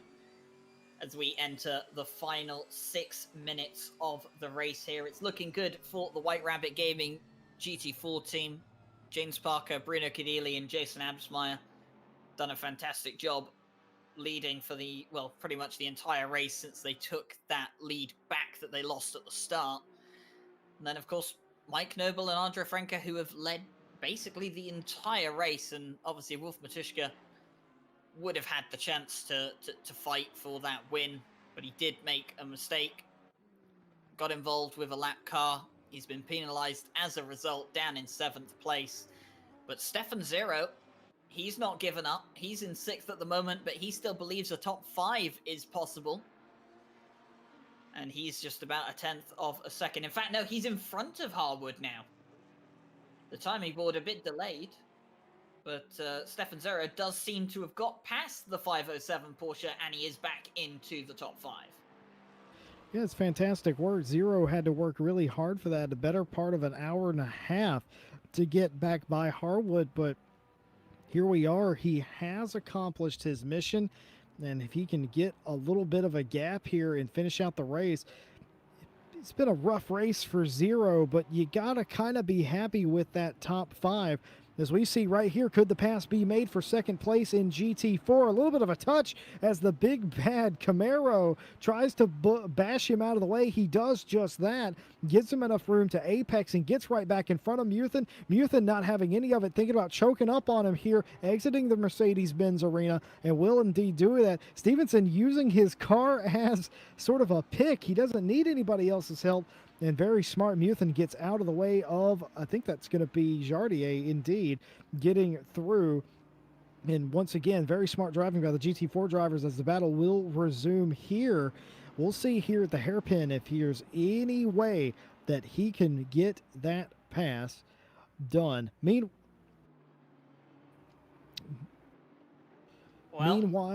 indeed, Darren King's going to try and get by these guys right here. And it's going to be very ticky-tack here as they're going to be racing each other. Do they get out of the way? Yes, they do. I'm actually sort of surprised they did that as the third-place driver gets through. He lost a little bit of time to Egger in second place, but 126 has been given a 15-second penalty that is in relation to taking McCauley out in the second turn. So my sort of pseudo Monday morning quarterbacking prediction was sort of correct. So second place has been given a 15-second penalty and will likely be handed down at the checkered flag, which will give him a demotion to third. Now, obviously, it's the steward's verdict. You've got to go along with whatever they've gone with. But if they've given a 15-second penalty to say, it was Egger's fault, which is what they've judged. The 15 seconds won't give the place back to McCauley. So I'm kind of curious to see, maybe to talk to the stewards later on, to maybe get a bit of an understanding behind that, because obviously if Egger receives a 15-second penalty, which he has, then Darren King's going to be bumped up to second, but Egger is still going to finish ahead of McCauley. Yeah, so that's the thing, isn't it? The penalty has to justify the crime, and that's what Ryan Gill is on about right there. But I suspected that if anybody was going to get a penalty, it would be Egger for, just not staying quite as shallow, knowing that Macaulay was there. But, you could argue that either way. I'm not going to argue it anyway because again, I don't have the angles. I didn't see what they saw. It's just from my point of view. I figured that the one person to spin somebody was likely the one to get a penalty in that scenario. This battle still is continuing as the leaders have taken the white flag of the race. They are on the final lap, and by the leaders I mean Mike Noble, as this battle still continues for second in the class. And here comes a bunch of GT3s. They're going to be going 3 wide. There's going to be a touch, a pretty brutal touch by the Chevrolet on the Mercedes-Benz, and that has been a major touch and has thrown a pick between the two of them. Now, will that draw the ire of the stewards, I wonder, in post-race? Because that wasn't the first time that Stevenson has touched Muthen. I don't know, but it could be one of those deals that is let go. I'm not sure. Be interesting to see. I don't think we're going to see the conclusion of that before we sign off for the evening. Nonetheless, the leaders are on the final lap of the race. The GT4s will be coming across the line to get their white flag. Bear in mind, there's 2 different races coming on here. As we see Mike Noble take the Schumacher S's for the final time, and what a perfect day it has been for them. They came in, Mike Noble talked to us earlier, said that they were basically on a management race, didn't quite work the way that they expected it to for the second half, but nonetheless, they will be the first to come to the checkered flag here today. It's been a really fantastic race, already celebrating, and why not with a massive lead like he's got. Pretty much perfect day, Ryan. Yeah, it pretty much has been the perfect day for Mike Noble and Andre Franco. The 123 FFS Racing VH Lamborghini will cross the line to win the 3 hours of Nurburgring. Mike Noble and Andre Franco redeemed themselves from the 6-hour race they had so long ago here, and they can bury the demons of the past behind them with a dominant performance. And one has to wonder, what would have happened if Wolf Matuszka hadn't picked up that damage or that penalty? But he's picked up a drive-through penalty, I've just heard as well from that as well. So maybe track limits being involved there. But, well, Matthias Egger, he's going to come towards the end of the lap. He's going to finish second on track, but that penalty will demote him to third.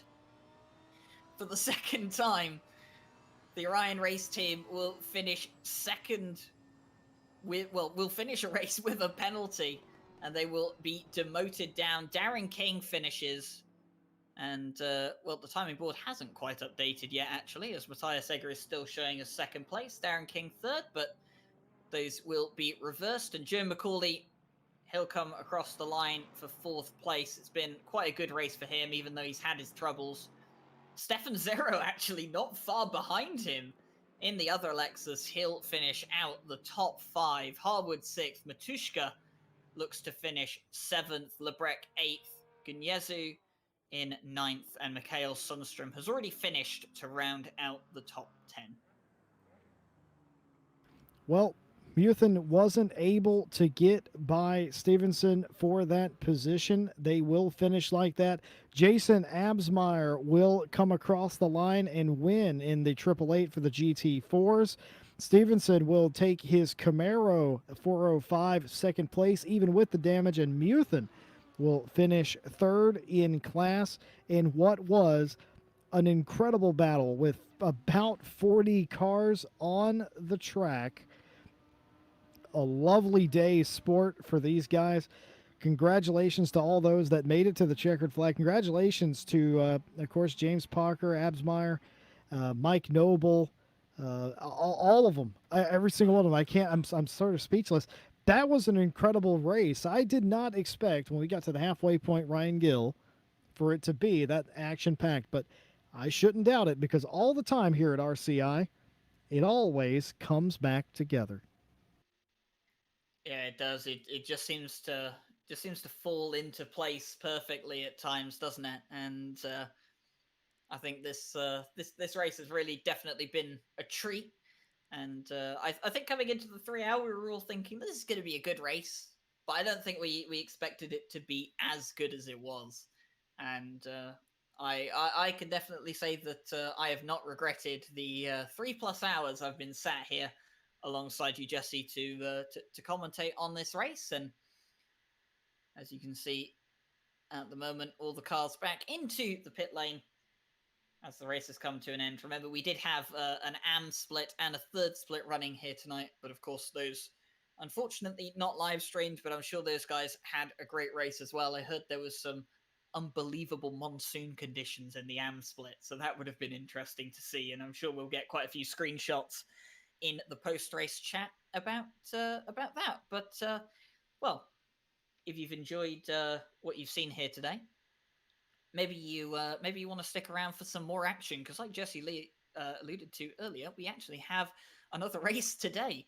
And the Night Owl Championship second round at Hungaroring is here tonight, and it's going to be Mike Jones and Jesse Lee in the commentary box for that race. And well, Jesse, I suppose you'll be going off for a couple of hours to rest, just like Mike Jones, and come back ready to go again. Yeah, I'm absolutely excited. Got the second round of the Night Owls, so come back in about 2 hours' time for that. And I invite every single one of you watching RCI TV today to go ahead and like and subscribe to the channel so you don't miss a single race. We'd love to have you, and we thank every single one of you who watched the race today. Our calendar is brimmed full of fantastic racing, just like the one that you watched here today. And I'd like to thank our broadcaster and production manager here today, Mike Jones, for everything that he's done and everything that he continues to do. Ryan, always a pleasure, and every single one of our stewards who make this possible. Without all of these moving pieces, these pictures, these races, and of course our lovely racing drivers who make it all happen on the track, none of this would be possible. So thank you all, and I invite you to like and subscribe. And like Mr. Ryan Gill said, we'll be right back here in a few hours. I'm personally going to find a bite to eat and read up on the second race in the Night Owl Champ. But on behalf of everyone here at RCI, we'd like to thank you for watching today's broadcast of the 3 hours of the Nurburgring. Don't forget, on October the 17th, 12 hours of Bathurst. Be more of the same for sure. Ryan, final thoughts? I think it's just been an incredible race, and like you said, we've got another race coming up for you here tonight. We have the Endurance Championship starting soon as well. That's going to be starting on the 25th with the first round at Misano. Sign-ups for that are still open if you are interested. The McLaren Masters Cup starts on Monday. Sign-ups for that are going to be open until later tomorrow night. And that's McLaren 720S and 570S cars on the same track. That's starting at Barcelona. And of course, we do have next weekend the Japan Cup event at Suzuka. Japanese cars, Japanese track. It's going to be absolutely incredible. And you guys should definitely get signed up for that. We also have Bathurst coming up soon, qualifying in the Super Pole, with the race as well coming up in October. And then we also have a few other events planned after the Bathurst 12-hour and some championships as well. But you can find more information about that in the race program that we've linked throughout the stream, and you can find that in the Discord as well. Besides that, thank you very much for watching. As Jesse has said, do like and subscribe. It really does help us a lot. Big thank you to the stewards, big thank you to Jesse Lee, and big thank you to Mike Jones as well for organising and broadcasting the event. But from everyone here at RCI, we hope you've enjoyed the live stream and have a good rest of your day.